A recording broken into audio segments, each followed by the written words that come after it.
اعوذ باللہ من الشیطان الرجیم بسم اللہ الرحمن الرحیم۔ ہزاروں لاکھوں کروڑوں درود نبی اکرم صلی اللہ علیہ وسلم پر اور آپ کی آل پر۔ دوستو، ہمارا لائیو سلسلہ منقطع ہو گیا تھا۔ میری تمام دوستوں سے گزارش ہے، عملی گزارش ہے کہ برائے مہربانی میرے اس نمبر کے واٹس ایپ، ایمو یا فیس بک پہ آپ کال نہ کریں۔ اس سے ہوتا ہی ہے کہ ہم ایک موضوع پہ گفتگو کر رہے ہوتے ہیں تو وہ لائیو سلسلہ جو ہے وہ منقطع ہو جاتا ہے یا بند ہو جاتا ہے۔ تو آپ دوستوں سے یہ گزارش ہے کہ تقریباً کوئی آدھا گھنٹہ کا پروگرام ہے، آپ اگر کسی نے فون کرنا بھی ہے تو آدھا گھنٹہ انتظار کر لیں، ہم آپ کے لیے بیٹھے ہوئے ہیں اور ایک بڑے اچھے موضوع پہ گفتگو ہو رہی ہے۔ اچھا استاد جی، تھوڑا دانے دے بارے گل ہو رہی سی کہ پر پٹائی تو بعد کبوتروں کا جڑا دانا ہے وہ مطلب کس طرح اسوج دے وچ خصوصی طور پہ کس طرح کا ہونا چاہیے؟ پر پٹائی تو پہلے 15 دن یہ شروع کرنا چاہیے، خاص کر کے چنے، باجرا، گندم اور موٹھ، اور اگر چاہیں تو 1 کلو میں 1 پاؤ، نہ 2 کلو میں 1 پاؤ مکئی چھوٹی جو گول ہوتی ہے، سرخ رنگ کی ہوتی ہے، بڑی مکئی نہیں ہوتی، تو یہ دانہ ان کو ڈالیں۔ 15 دن پہلے شروع کریں، اور جب آپ پار پٹائی کریں گے تو یہ پاور، اس دانے کی پاور وہ استعمال کریں گے اور بڑے اچھے پار نکلیں گے۔ اور یہی دانہ ہے جو ہم استعمال کرتے ہیں، کیونکہ پہلے جو موسم تھے وہ بہت گرم تھے۔ پہلے والا دانہ جو ہے اس میں لوگ سرسوں بھی شامل کرتے تھے، تارا میرا بھی شامل کرتے تھے، اس میں بہت سی چیزیں جن میں سے تیل نکلتا ہے۔ تو میرے حساب سے آج کل تیل والی چیزیں جو ہیں وہ نقصان ہی دیتی ہیں، کیونکہ میڈیکل کا دور ہے۔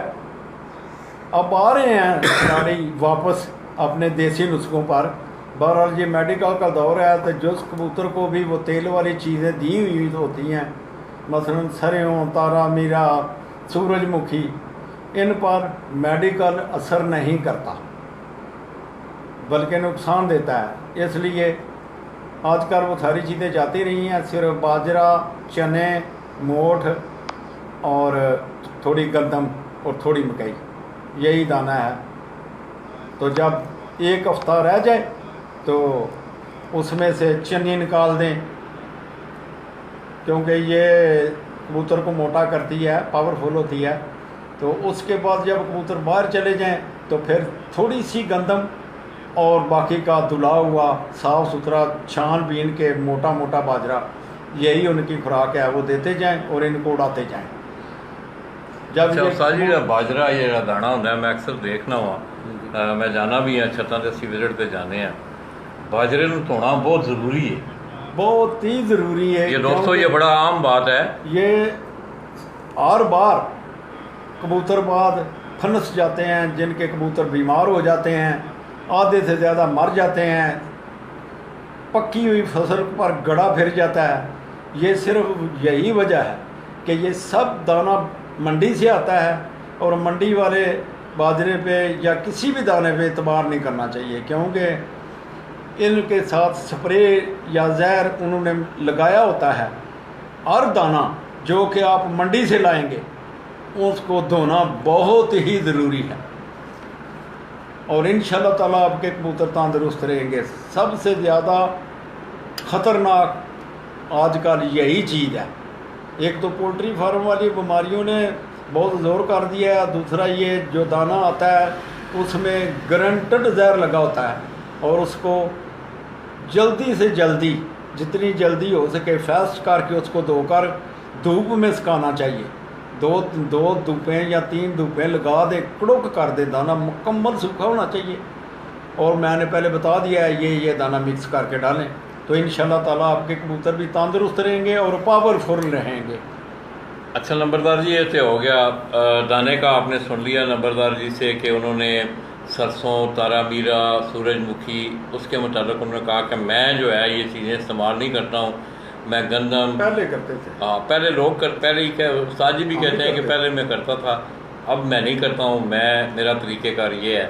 تو اس میں چنے وہ استعمال کرتے ہیں، گندم ہے، باجرا ہے، مکئی ہے، اس طرح کا انہوں نے، اور 1 ہفتہ پہلے انہوں نے کہا کہ آپ جو دانہ دے رہے ہیں اس میں سے چنے آپ مائنس کر دیں، کیونکہ چنے جو ہیں وہ ایک ویٹ بڑھاتے ہیں کبوتر کا، اس کے مطلب اس کے گوشت میں، اس کی چربی میں بڑھوتری ہوتی ہے، لہٰذا آپ ان کو اس میں سے نکال دیں۔ اور دوسرا انہوں نے یہ کہا ہے کہ باجرہ خصوصی طور پہ جو آپ لاتے ہیں منڈی سے، آج کل آپ کو پتہ ہے کہ جدید دور ہے، سپرے وغیرہ کیے جاتے ہیں فصلوں پہ، اس کے بعد ان کو سٹوریج کے لیے جب رکھا جاتا ہے تو پھر بھی کچھ مطلب اس طرح کیڑے مار ادویات ان کے آگے پیچھے یا سپرے کی جاتی ہیں، اس کو دھونا بہت ضروری ہے۔ اچھا نمبردار جی تے کام ہو گیا ہے، جس لیے نمبرداری مثال کے طور پر ساڑی گجرات والے نے 26 ستمبر ڈیٹ رکھی ہے، تاریخ اڑان تو کتنے دن پہلے جی پکی پھرت جنوں سی آدھے ہو، پکیاں پھرتاں جس لیے تسی کہندے ہو اپنی مطلب ٹورنامنٹ کی ڈیٹ کے حساب نال، وہ کنے دن پہلے جڑیاں نے پکیاں پھرتاں سٹارٹ کرنیاں چاہیے؟ یہ تقریباً کبوتر ਸਾਬਤ ਹੋਣ ਤੋਂ 15-20 ਦਿਨ ਬਾਅਦ ਇਹ ਸ਼ੁਰੂ ਹੋ ਜਾਂਦੀਆਂ ਨੇ। ਉਹਦੇ ਵਿੱਚ ਕਬੂਤਰ ਆਪਣੇ ਆਪ ਅੱਗੇ ਆਉਂਦੇ ਜਾਂਦੇ ਨੇ ਕਿ ਜਿਹੜੇ ਜ਼ਿਆਦਾ ਉੱਡਦੇ ਨੇ ਉਹਨਾਂ ਨੂੰ ਉੱਧਰ ਡੱਕ ਦਿਓ, ਜਿਹੜੇ ਨਹੀਂ ਉੱਡਦੇ ਪਏ ਉਹਨਾਂ ਨੂੰ ਰੋਜ਼ਾਨਾ ਡਾ ਦਿਓ, ਜਿਹੜੇ ਉੱਡਣ ਲੱਗ ਪਏ ਨੇ ਉਹਨਾਂ ਨੂੰ 2 ਦਿਨ ਛੱਡ ਕੇ 1 ਦਿਨ ਛੱਡ ਕੇ। ਮਕਸਦ ਇਹ ਵੇ ਕਿ ਤੁਸੀਂ ਕਬੂਤਰ ਆਪਣੇ ਜਿਹੜੇ ਨੇ ਉਹ ਉਸ ਡੇਟ ਦੇ ਨੇੜੇ ਖੜਨੇ ਨੇ, ਜ਼ਾਇਆ ਵੀ ਘੱਟ ਹੋਣ ਔਰ ਉੱਡਣ ਵੀ ਜ਼ਿਆਦਾ।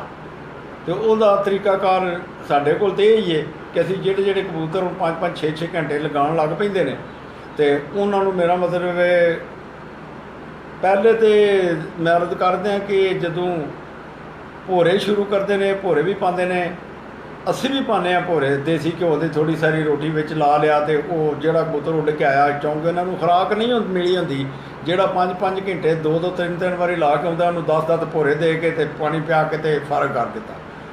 ਉਸ ਤੋਂ ਬਾਅਦ ਫਿਰ ਜੇ ਖੁਰਾਕ ਸ਼ੁਰੂ ਹੁੰਦੀ ਹੈ ਤਾਂ ਭੋਰਿਆਂ ਦਾ ਸਿਲਸਿਲਾ ਖ਼ਤਮ ਹੋ ਜਾਂਦਾ। ਅਤੇ ਇਸ ਵਾਸਤੇ ਇਹਨਾਂ ਕਬੂਤਰਾਂ ਵਾਸਤੇ ਖਾਸ ਕਰਕੇ ਬਾਹਰ ਕੱਢਣ ਤੋਂ 1 ਹਫ਼ਤਾ ਪਹਿਲਾਂ ਚਨੇ ਖ਼ਤਮ ਕਰੋ, ਵਿੱਚੋਂ ਕਣਕ ਵੀ ਘੱਟ ਕਰ ਦਿਓ ਅਤੇ ਮੋਟਸ ਜਿਹੜੇ ਨੇ ਉਹ ਵੀ ਠੀਕ ਨੇ, ਉਹ ਵੀ ਰਹੇ ਰਹਿਣ ਅਤੇ ਬਾਜਰਾ ਵੀ ਰਿਹਾ ਰਹੇ। ਅਤੇ ਕਣਕ ਪਾਣੀ ਹੈ ਜ਼ਰੂਰ ਹੈ, ਪਰ ਪਾਣੀ ਥੋੜ੍ਹੀ ਸਾਰੀ ਹੈ।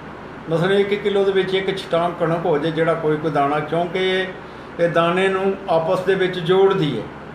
ਇਹਦਾ ਇੱਕ ਵਜ਼ਨ ਵਧਾਉਣ ਦਾ ਵੀ ਮੇਰਾ ਉਹਦਾ ਇੱਕ ਫੰਕਸ਼ਨ ਹੁੰਦਾ ਹੈ ਅਤੇ ਉਸ ਦੇ ਹਿਸਾਬ ਨਾਲ ਕਿਉਂਕਿ ਚੰਨੀ ਛੰਨੀ ਵੀ ਨਿਕਲ ਗਈ ਹੁੰਦੀ ਹੈ ਅਤੇ ਇਸ ਵਜ੍ਹਾ 'ਤੇ ਕਣਕ ਜਿਹੜੀ ਹੈ ਤੋੜ ਤੱਕ ਤਕਰੀਬਨ ਰੱਖਣੀ ਹੁੰਦੀ ਹੈ। ਸਿਰਫ ਫਿਰਤਾਂ ਜਿਸ ਵੇਲੇ ਸ਼ੁਰੂ ਹੋ ਜਾਂਦੀਆਂ ਨੇ ਮੋਹਰ ਲੱਗਣ ਤੋਂ 2-3 ਦਿਨ ਪਹਿਲੇ ਦੀਆਂ ਫਿਰਤਾਂ ਜਿਹੜੀਆਂ ਨੇ ਉਹਨਾਂ ਦੇ ਵਿੱਚੋਂ ਸਿਰਫ ਬਾਜਰਾ ਰਹਿ ਜਾਂਦਾ, ਧੋਤੇ ਆ ਸਾਫ ਸੁਥਰਾ ਛਾਣ ਕੇ ਅਤੇ ਮੋਟਾ। यही तरीकाकार है साढ़े को आएगी।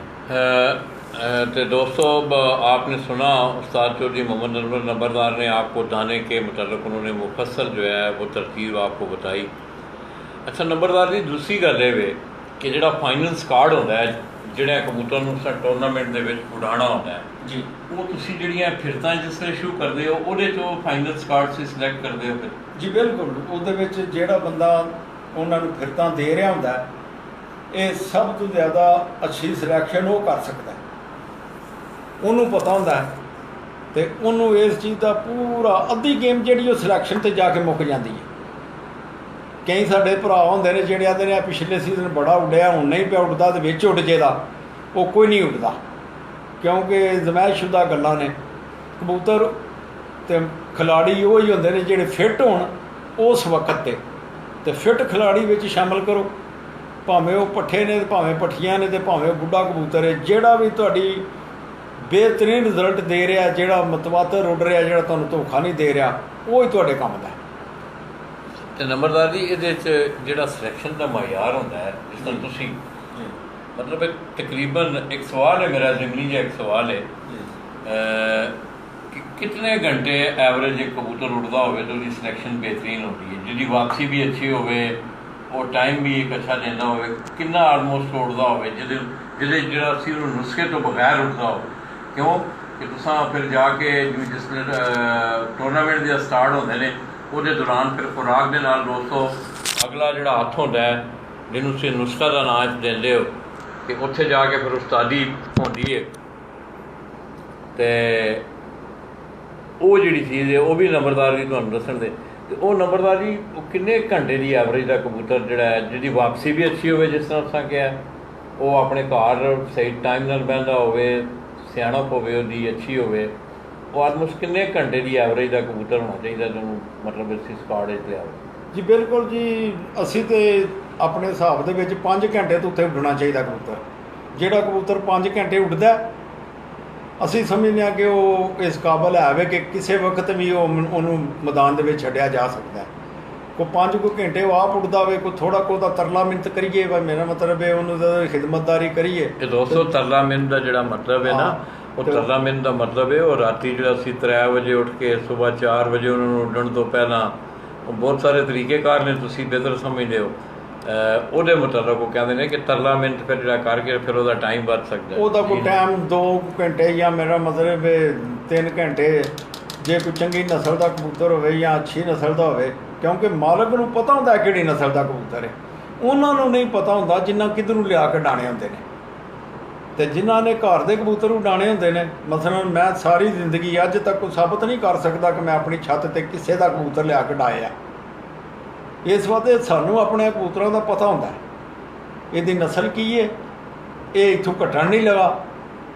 ਕਈ ਵਾਰੀ ਇਹ ਹੁੰਦਾ ਵੇ ਕਿ ਚੰਗੀ ਨਸਲ ਦੇ ਵੀ ਕਬੂਤਰ ਜਿਹੜੇ ਨੇ, ਜਿਵੇਂ ਪਹਿਲੇ ਬੜੀ ਫਿਰਤਾਂ ਝੱਛੀਆਂ ਉੱਡਦੇ ਨੇ, ਉਸ ਫਿਰਤਾਂ ਦੇ ਵਿੱਚ ਜਾ ਕੇ ਲੰਮੇ ਪੈਣੇ ਸ਼ੁਰੂ ਹੋ ਜਾਂਦੇ ਨੇ, ਥੱਲੇ ਆਉਣੇ ਸ਼ੁਰੂ ਹੋ ਜਾਂਦੇ ਨੇ। ਇਹਨੂੰ ਹੀ ਆਖਦੇ ਨੇ ਕਾਰੀਗਰੀ, ਅਤੇ ਇਹਨੂੰ ਹੀ ਆਖਦੇ ਨੇ ਉਸਤਾਦੀ, ਕਿ ਕੋਈ ਝੰਡੀ 'ਤੇ ਬਹਿੰਦਾ ਪਿਆ ਅਤੇ ਕਈਆਂ ਕੋਲ ਤੋੜਤਾ, ਕੋਈ ਝੰਡੀ 'ਤੇ ਬਹਿੰਦਾ ਜਾਂਦਾ, ਅਤੇ ਫਿਰ ਜਿਹੜੇ ਨੇ ਉਸਤਾਦ ਲੋਕ ਗੱਲਾਂ ਕਰਦੇ ਨੇ ਕਿ ਕਬੂਤਰ ਖਰਾਬ ਹੋ ਗਿਆ ਸੀ ਅਤੇ ਝੰਡੀ 'ਤੇ ਹੀ ਬਹਿੰਦਾ ਰਿਹਾ ਤੋੜ ਤੱਕ। ਅਗਰ ਉਹ ਆਖਰੀ ਫਿਰਤ ਦੇ ਵਿੱਚ ਵੀ ਤੁਹਾਡਾ ਉੱਡ ਜਾਂਦਾ ਤਾਂ ਫਿਰ ਵੀ ਤੁਸੀਂ ਕਾਮਯਾਬ ਹੋ। ਇਹ ਕੋਈ ਨਹੀਂ, ਇਹ ਖੁਦਾ ਦੀ ਦੇਣ ਹੈ। ਹਾਰ ਜੇਤੇ ਦੇ ਵਿੱਚ ਸ਼ਾਮਲ ਹੈ, ਇਹਦੇ ਵਿੱਚ ਡਰਨਾ ਨਹੀਂ ਚਾਹੀਦਾ। ਜਿਹੜਾ ਹਾਰ ਤੋਂ ਡਰਦਾ ਉਹ ਤਾਂ ਖਿਲਾੜੀ ਬਣ ਹੀ ਨਹੀਂ ਸਕਦਾ ਜ਼ਿੰਦਗੀ 'ਚ। ਖੁੱਲ੍ਹ ਕੇ ਅਤੇ ਖਰੇ ਦਿਲ ਨਾਲ ਅਤੇ ਦਲੇਰੀ ਨਾਲ ਇਹ ਕਰਨ ਵਾਲਾ ਸ਼ੌਕ ਹੈ। ਔਰ ਮੇਰਾ ਇਮਾਨ ਹੈ ਕਿ ਅੱਲਾਹ ਤਾਲਾ ਹਰ ਦਲੇਰ ਖਿਲਾੜੀ ਦੀ ਮਦਦ ਕਰਦੇ ਨੇ, ਪਰ ਨੀਅਤ ਸਾਫ਼ ਹੋਣੀ ਚਾਹੀਦੀ ਹੈ, ਦਿਲ ਸਾਫ਼ ਹੋਣਾ ਚਾਹੀਦਾ। ਗੇਮ ਨੂੰ ਗੇਮ ਸਮਝ ਕੇ ਕਰੋ ਤਾਂ ਕਿ ਲੋਕ ਤੁਹਾਡੀਆਂ ਮਿਸਾਲਾਂ ਦੇਣ, ਕਿਉਂਕਿ ਕਈਆਂ ਦੀਆਂ ਬੁਰਾਈ ਦੀਆਂ ਵੀ ਉਹਨੇ ਆਖਿਆ ਜੇ ਇੰਜ ਮਸ਼ਹੂਰ ਨਹੀਂ ਹੁੰਦਾ ਤਾਂ ਬੁਰਾਈ ਵਾਲੇ ਪਾਸੇ ਬੰਦਾ ਮਸ਼ਹੂਰ ਹੋ ਜਾਂਦਾ। ਅਤੇ ਅੱਲਾਹ ਤਾਲਾ ਸਾਰਿਆਂ ਨੂੰ ਤੌਫੀਕ ਦੇ ਕਿ ਕੋਈ ਵੀ ਬੁਰਾਈ ਵਾਲੇ ਪਾਸੇ ਨਾ ਜਾਏ। ਇਹ ਜਿਹੜੇ ਹਾਰ ਤੋਂ ਡਰਦੇ ਨੇ ਉਹ ਹੀ ਇਹ ਕੰਮ ਵੀ ਕਰਦੇ ਨੇ, ਭੈੜੇ ਕੰਮ ਜਿਹੜੇ ਨੇ ਜਾਂ ਜਿਹੜੇ ਫਰਾਡ ਲਾਉਣ ਵਾਲਾ ਕੰਮ ਹੈ, ਇਹ ਉਹ ਖਿਲਾੜੀ ਕਰਦੇ ਨੇ ਜਿਹੜੇ ਹਾਰ ਤੋਂ ਡਰਦੇ ਨੇ। ਜਿਹੜੇ ਹਾਰ ਤੋਂ ਨਹੀਂ ਡਰਦੇ, ਕਦੇ ਵੀ ਉਹਨਾਂ ਦੇ ਦਿਲ ਦੇ ਵਿੱਚ ਇਹੋ ਜਿਹੀ ਗਲਤ ਖਿਆਲੀ ਨਹੀਂ ਆਉਂਦੀ। ਅੱਲਾਹ ਤਾਲਾ ਇਹਨਾਂ ਸਾਰਿਆਂ ਨੂੰ ਤਾਕਤ ਅਤੇ ਤੌਫੀਕ ਦੇ। ਦੁਆ ਹੈ ਮੇਰੀ ਕਿ ਜਿਹੜਾ ਵੀ ਨੇਕ ਨੀਅਤ ਨਾਲ ਸ਼ੌਕ ਕਰਦਾ, ਅੱਲਾਹ ਤਾਲਾ ਉਹਦੀ ਮਦਦ ਕਰਨ ਦੇ, ਔਰ ਇਨਸ਼ਾਅੱਲਾ ਉਹ ਕਾਮਯਾਬ ਹੋਵੇਗਾ। ਇੱਕ ਵਾਰੀ ਨਹੀਂ, ਦੂਸਰੀ ਵਾਰੀ ਨਹੀਂ, ਤੀਸਰੀ ਵਾਰੀ ਉਹ ਕਾਮਯਾਬ ਜ਼ਰੂਰ ਹੋਵੇਗਾ। ਇਹ ਗਰੰਟਡ ਗੱਲ ਹੈ ਅੱਲਾਹ ਪਾਕ ਦੀ ਮਿਹਰਬਾਨੀ ਨਾਲ। ਅੱਛਾ ਨੰਬਰਦਾਰ ਜੀ, ਇਹ ਤਾਂ ਬੜੀਆਂ ਅੱਛੀਆਂ ਗੱਲਾਂ ਹੋਈਆਂ ਤੁਹਾਡੇ ਨਾਲ। ਦੋਸਤੋ ਤੁਸੀਂ ਦੇਖਿਆ ਕਿ ਉਸਤਾਦ ਚੌਧਰੀ ਮੁਹੰਮਦ ਅਨਵਰ ਨੰਬਰਦਾਰ ਗੁਰਾਲੀ ਗੁਜਰਾਤ ਨੇ ਆਪਣੇ ਤਜਰਬੇ ਦੇ ਮੁਤਾਬਕ ਪਰ ਪਟਾਈ ਤੋਂ ਲੈ ਕੇ ਉਹ ਸਾਨੂੰ ਹੁਣ ਲੈ ਨੇ ਫਿਰਤਾਂ ਦੇ ਵਿੱਚ।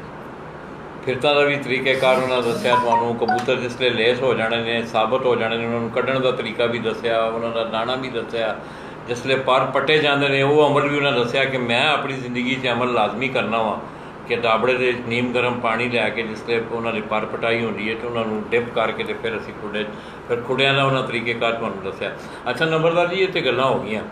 ਉਸ 'ਚ ਨੰਬਰਦਾਰ ਜੀ ਜਿਸਲੇ ਜਿਹੜੀ ਖੁਰਾਕ ਹੈ, ਜਿਹਨੂੰ ਅਸੀਂ ਆਮ ਇਸ ਤਰ੍ਹਾਂ ਲਫ਼ਜ਼ ਖੁਰਾਕ ਇਸਤੇਮਾਲ ਕਰਦੇ ਹਾਂ, ਜਿਹਦੇ 'ਚ ਬਦਾਮ ਬਣਾਏ ਜਾਂਦੇ ਨੇ ਜੀ ਜੀ, ਕਿਉਂਕਿ ਬਦਾਮ ਇੱਕ ਆਈਟਮ ਹੁੰਦੀ ਹੈ। ਬਦਾਮ ਹੁਣ ਜਿਹੜੇ ਮਾਰਕੀਟ 'ਚ ਆ ਰਹੇ ਨੇ ਜੀ, ਜਿਨ੍ਹਾਂ ਨੂੰ ਜਿਸ ਤਰ੍ਹਾਂ ਅਸੀਂ ਕਹਿੰਦੇ ਹਾਂ ਜੀ ਅਮਰੀਕਨ ਗਿਰੀਆਂ ਨੇ, ਦੇਸੀ ਬਦਾਮ ਜਿਹੜਾ ਅੱਛਾ ਹੁੰਦਾ ਹੈ, ਬਾਅਦ ਆਪਣੇ ਆਪਣੇ ਤਜਰਬੇ ਨੇ। ਤੁਸੀਂ ਕੀ ਰਿਕਮੈਂਡ ਕਰਦੇ ਹੋ ਕਿ ਦੇਸੀ ਬਦਾਮ ਹੋਣਾ ਚਾਹੀਦਾ? ਵੈਸੇ ਬਿਲਕੁਲ ਇਹ ਜਿਹੜੇ ਅਮਰੀਕਨ ਬਦਾਮ ਨੇ ਇਹ ਤੇ ਸਲਾਦਾਂ 'ਤੇ ਕੁਤਰ ਕੇ ਪਾਉਣ ਵਾਲੇ ਨੇ ਜਾਂ ਚੌਲਾਂ 'ਚ ਪਾਉਣ ਵਾਲੇ ਖਾਣਿਆਂ ਵਾਸਤੇ ਇਸਤੇਮਾਲ ਹੁੰਦੇ ਨੇ। ਅਮਰੀਕਨ ਬਦਾਮ ਜਿਹੜੇ ਨੇ ਬਿਲਕੁਲ ਬੇਕਾਰ ਨੇ ਮੇਰੇ ਆਪਣੇ ਇਲਮ ਦੇ ਮੁਤਾਬਕ। ਅਤੇ ਤੁਹਾਨੂੰ ਚਾਹੀਦਾ ਦੇਸੀ ਬਦਾਮ ਇਸਤੇਮਾਲ ਕਰੋ, ਘਰ ਲਿਆ ਕੇ ਉਹਨਾਂ ਨੂੰ ਭੰਨੋ। ਜੇ ਗਿਰੀਆਂ ਲਿਆਵੋਗੇ ਉਹਦੇ ਵਿੱਚ ਵੀ ਫਰਮਾਨੀ ਨਹੀਂ ਹੈ, ਗਿਰੀਆਂ ਸ਼ਾਮਿਲ ਕਰ ਦਿੰਦੇ ਨੇ, ਕਦੀ ਕੋਈ ਸ਼ਾਮਿਲ ਕਰ ਦਿੰਦੇ ਨੇ, ਕੁਝ ਕਾਠੇ ਹੁੰਦੇ ਨੇ। ਬਦਾਮਾਂ ਦਾ ਨਾਂ ਜਿਹੜਾ ਗੁਰੂਬੰਦੀ ਨਾਂ ਹੈ ਉਹਨਾਂ ਦਾ। ਇਹ ਇੱਕ ਬਿਹਤਰੀਨ ਦੇਸੀ ਬਦਾਮ ਹੈ ਜਿਹਦੇ ਵਿੱਚੋਂ ਜਿਹੜੇ ਕੌੜੇ ਨਿਕਲਦੇ ਨੇ ਉਹਨਾਂ ਦੀ ਐਵਰੇਜ ਵੀ ਬਹੁਤ ਹੀ ਘੱਟ ਹੈ।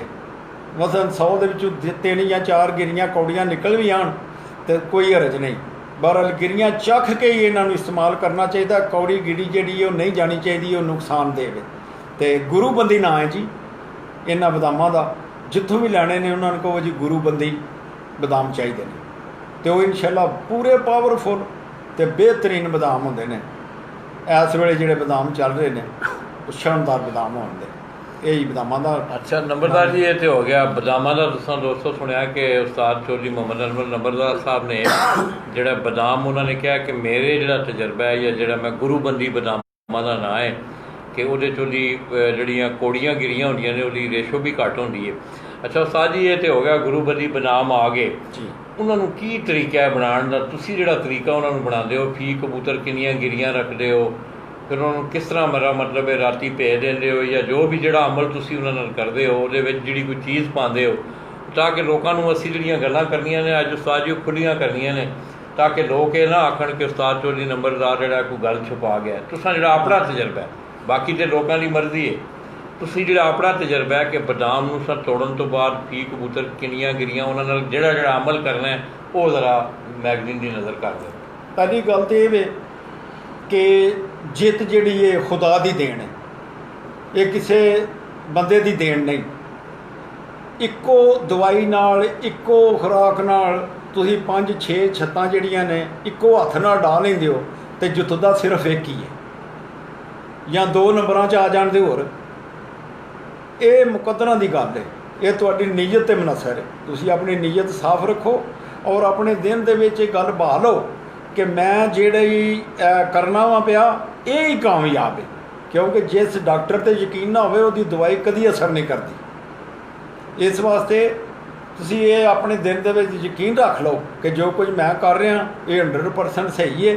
ਔਰ ਬਦਾਮਾਂ ਦਾ ਰਾਤ ਦੇ ਭੇਣ ਦਾ ਸਮਾਂ ਜਿਹੜਾ ਉਹ ਤਕਰੀਬਨ ਜਾਂਦਾ ਰਿਹਾ, ਅਤੇ ਜਾਂ ਖਾਸ ਕਰਕੇ ਅਸੋਂ ਦੇ ਵਿੱਚ ਤਾਂ ਬੜੀ ਮੁਸ਼ਕਿਲ ਹੁੰਦਾ ਰਾਤ ਦਾ ਭੇਣ ਦਾ।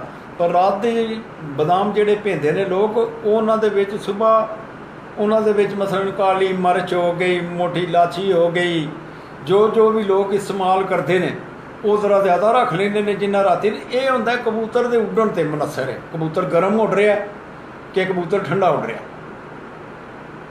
ਉਸ ਹਿਸਾਬ ਨਾਲ ਇਹ ਖੁਰਾਕ ਬਣਾਉਂਦੇ ਜਾਂਦੇ ਨੇ। ਜੇ ਕਬੂਤਰ ਜ਼ਿਆਦਾ ਗਰਮ ਹੁੰਦੇ ਜਾਂਦੇ ਨੇ ਤਾਂ ਉਹਨਾਂ ਨੂੰ ਠੰਡਿਆਂ ਕਰ ਲੈਂਦੇ ਨੇ, 2 ਦਿਹਾੜੇ ਰਾਤੀ ਭੇਜ ਕੇ ਬਦਾਮ ਦੇ ਲਓ। ਅਤੇ ਜੇ ਉਹ ਮੇਰਾ ਮਤਲਬ ਜੇ ਤੁਹਾਨੂੰ ਠੰਡੇ ਮਹਿਸੂਸ ਹੁੰਦੇ ਨੇ ਤਾਂ ਫਿਰ ਸੁਬਾਹ ਪਾਣੀ ਉਬਾਲੋ, ਉਹਦੇ ਵਿੱਚ ਜਿਹੜੀਆਂ ਗਿਰੀਆਂ ਤੁਸੀਂ ਪਈਆਂ ਨੇ, ਗਿਰੀ ਕੱਟਣੀ ਜ਼ਰੂਰ ਹੈ, ਨੋਕ ਵਾਲੇ ਪਾਸੇ ਕੱਟਣੀ ਜ਼ਰੂਰ ਹੈ। ਮਤਲਬ ਉਹਨੂੰ ਚੱਖਣਾ ਹੈ, ਉਹਨੂੰ ਚੱਖਣਾ ਹੈ, ਚੱਖ ਕੇ ਤੇ ਉਹਨੂੰ ਮਤਲਬ ਚੱਖ ਕੇ ਅਤੇ ਉਹਨੂੰ ਉਹ ਜਦੋਂ ਪਾਣੀ ਉਬਲਣ ਲੱਗ ਪਵੇ ਤਾਂ ਉਹਦੇ ਵਿੱਚ ਯਕਦਮ ਸੁੱਟ ਦਿਓ, ਚਮਚ ਕੋਲ ਰੱਖੋ, ਉਹਨੂੰ ਇੱਕ ਅੱਧਾ ਮਿੰਟ ਹੀ ਇੰਝ ਕਰਕੇ ਤੁਹਾਨੂੰ ਲਾਉਣਾ ਪੈਣਾ। ਇੱਕ ਗਿਰੀ ਕੱਢ ਕੇ ਵੇਖ ਲਓ ਤਾਂ ਉਹਨੂੰ ਇੰਝ ਕਰਕੇ ਦਬਾਓ, ਉਹ ਪੜੁੱਚ ਕਰਕੇ ਤੇ ਬਾਹਰ ਨਿਕਲ ਜਾਏਗੀ। ਅੱਛਾ। ਉਹ ਗਿਰੀਆਂ ਜਿਹੜੀਆਂ ਨੇ ਉਹਨਾਂ ਨੂੰ ਕੱਢ ਕੇ ਤੇ ਅੱਧਾ ਕੁ ਘੰਟਾ ਜਿਹੜਾ ਸਾਦੇ ਪਾਣੀ ਦੇ ਵਿੱਚ ਫਿਰ ਭਿਗੋ ਦਿਓ, ਕਿਉਂਕਿ ਉਹ ਤਪੇ ਹੁੰਦੇ ਨੇ, ਉਹ ਉਬਲਿਆ ਜਿਹਾ ਕੰਮ ਹੋ ਜਾਂਦਾ। ਅਤੇ ਉਹ ਜੇ ਅੱਧਾ ਘੰਟਾ ਜਾਂ 15 ਮਿੰਟ ਤੁਸੀਂ ਸਾਦੇ ਪਾਣੀ ਤਾਜ਼ੇ 'ਚ ਰੱਖਦੇ ਹੋ ਤਾਂ ਉਹਨਾਂ ਦੀ ਉਹ ਕਲਿਟਨ ਜਿਹੜੀ ਹੈ ਉਹ ਜਾਂਦੀ ਰਹਿੰਦੀ ਹੈ, ਉਹ ਖਰਾਬ ਨਹੀਂ, ਮੇਰਾ ਮਤਲਬ ਹੈ ਉਹ ਨਾ ਗਰਮ ਹੁੰਦੀ ਹੈ ਅਤੇ ਨਾ ਮੇਰਾ ਮਤਲਬ ਹੈ ਖਰਾਬੀ ਨਹੀਂ ਕਰਦੀ। ਅਤੇ ਇਸ ਵਾਸਤੇ ਉਹਨਾਂ ਨੂੰ ਸੁਬਾਹ ਦੇ ਟਾਈਮ ਨਾਲ ਕੱਢ ਕੇ ਅਤੇ ਵਿੱਚ ਆਪਣੀ ਜੋ ਕੁਝ ਉਹਦੇ 'ਚ ਮਿਰਚ ਮਸਾਲਾ ਥੋੜ੍ਹਾ ਘੱਟ ਰੱਖੋ, ਕਿਉਂਕਿ ਉਹ ਉਸੇ ਵੇਲੇ ਨਿਕਲੇ ਹੁੰਦੇ ਨੇ, ਉਹ ਗਰਮ ਹੁੰਦੇ ਨੇ। ਅਤੇ ਜੇ ਕਬੂਤਰ ਤੁਹਾਡੇ ਸਰਦੀ ਹੈ, ਹਵਾ 'ਚ ਨਮੀ ਜ਼ਿਆਦਾ ਹੈ, ਅਤੇ ਤੁਸੀਂ ਸੁਬਾਹ ਉਬਾਲ ਕੇ ਕੱਢ ਕੇ ਖੁਰਾਕ ਬਣਾ ਕੇ ਦੇ ਸਕਦੇ ਹੋ। ਅਤੇ ਜੇ ਸਮਝਦੇ ਬਹੁਤ ਜ਼ਿਆਦਾ ਗਰਮੀ ਹੈ ਜਾਂ ਕਬੂਤਰ ਤੁਹਾਡੇ ਜਿਹੜੇ ਨੇ ਮੇਰਾ ਜ਼ਿਆਦਾ ਤਪ ਗਏ ਨੇ, ਮੇਰਾ ਮਤਲਬ ਅਤੇ ਉਹਨਾਂ ਨੂੰ ਰਾਤ ਦੇ ਭਿੱਜੇ ਬਦਾਮ ਦੇ ਲਓ। ਨਹੀਂ ਨੰਬਰਦਾਰ, ਤੁਸੀਂ ਜਿਹੜੇ ਉਹ ਬਦਾਮ ਨੇ ਜਿਹੜੀ ਉਹਨਾਂ ਦੀ ਖੁਰਾਕ ਬਣਾਉਂਦੇ ਹੋ ਜੀ, ਉਹਨਾਂ ਜਿਹੜੀਆਂ ਐਕਸਟਰਾ ਚੀਜ਼ਾਂ ਨੇ, ਜਿਸ ਤਰ੍ਹਾਂ ਸਾਹਮਣ ਕਾਲੀ ਮਿਰਚ ਦਾ ਤਜ਼ਕਰਾ ਕੀਤਾ ਹੈ, ਇਲਾਚੀ ਦਾ ਤਜ਼ਕਰਾ ਕੀਤਾ ਹੈ ਜੀ, ਕਿਆ ਆਇਆ ਇਹਦੀ ਮੌਸਮ ਦੇ ਰੱਦੋ ਬਦਲ ਨਾਲ ਇਹ ਜਿਹੜੀਆਂ ਚੀਜ਼ਾਂ ਵਿੱਚ ਤੁਸੀਂ ਪਾਉਂਦੇ ਹੋ, ਇਹਨਾਂ ਦੇ ਵਿੱਚ ਰੱਦੋ ਬਦਲ ਮਤਲਬ ਇਹਨਾਂ ਦੀ ਕਮੀ ਪੇਸ਼ੀ ਇਹ ਜ਼ਰੂਰੀ ਹੈ ਕਰਨੀ? ਵੇਖੋ ਜੀ ਲਾਲਾ ਜੀ, ਗੱਲ ਉਹ ਹੁੰਦੀ ਹੈ ਵੀ ਜਿਹੜੀ ਆਹ ਬੰਦਾ ਕਰਦਾ। ਹਾਂ ਬਿਲਕੁਲ ਸਹੀ ਹੈ। ਮਿਰਚ ਤੇ ਮਨੱਕਾ ਤੇ ਲਾ ਦੇਣੀ, ਅਸੀਂ ਤੇ ਅੱਜ ਤੱਕ ਨਹੀਂ ਛੱਡਿਆ। ਇਹ ਬਦਾਮ ਦੇ ਵਿੱਚ ਹੀ ਆ ਜਿਹੜੀ ਖੁਰਾਕ ਬਣਾਈ ਦੀ ਹੈ, ਹਾਂ ਪਹਿਲੇ ਮਿਰਚਾਂ 2-3 ਰਗੜ ਲਓ, ਫਿਰ ਉਸ ਤੋਂ ਬਾਅਦ ਮੇਰਾ ਮਤਲਬ ਮਨੱਕਾ ਰਗੜ ਲਓ। ਅਗਰ ਤੁਹਾਡੇ ਮੇਰਾ ਮਤਲਬ ਕੋਈ ਜ਼ਿਆਦਾ ਤੁਹਾਨੂੰ ਨਜ਼ਰ ਆਉਂਦਾ ਕਿ ਕਬੂਤਰ ਢਿੱਲੇ ਪੈ ਗਏ ਨੇ, ਉਹਦੇ 'ਚ 2 ਲੌਂਗ ਵੀ ਰਗੜ ਲਓ। ਉਹ ਤੁਸਾਂ ਇਹ ਚੀਜ਼ਾਂ ਜਿਹੜੀਆਂ ਨੇ ਸਾਰੀਆਂ ਤੁਹਾਡੇ ਕੋਲ ਮੌਜੂਦ ਨੇ, ਗਰਮ ਵੀ ਅਤੇ ਸਰਦ ਵੀ। ਸਰਦ ਵਾਲਾ ਤਾਂ ਕੰਮ ਹੁਣ ਮੇਰੇ ਖਿਆਲ 'ਚ ਮੁੱਕ ਗਿਆ। ਉਹਦੇ ਵਿੱਚ ਮੇਰਾ ਉਹਦੇ ਤਬਾਸ਼ੀਰ ਇਸਤੇਮਾਲ ਹੁੰਦੀ ਸੀ ਅਤੇ ਉਹ ਵੀ ਮੁੱਦਤਾਂ ਹੀ ਹੋ ਗਈਆਂ ਨੇ, ਸ਼ਕਲਾਂ ਵੀ ਭੁੱਲ ਗਏ ਉਹਨਾਂ ਚੀਜ਼ਾਂ ਦੀਆਂ।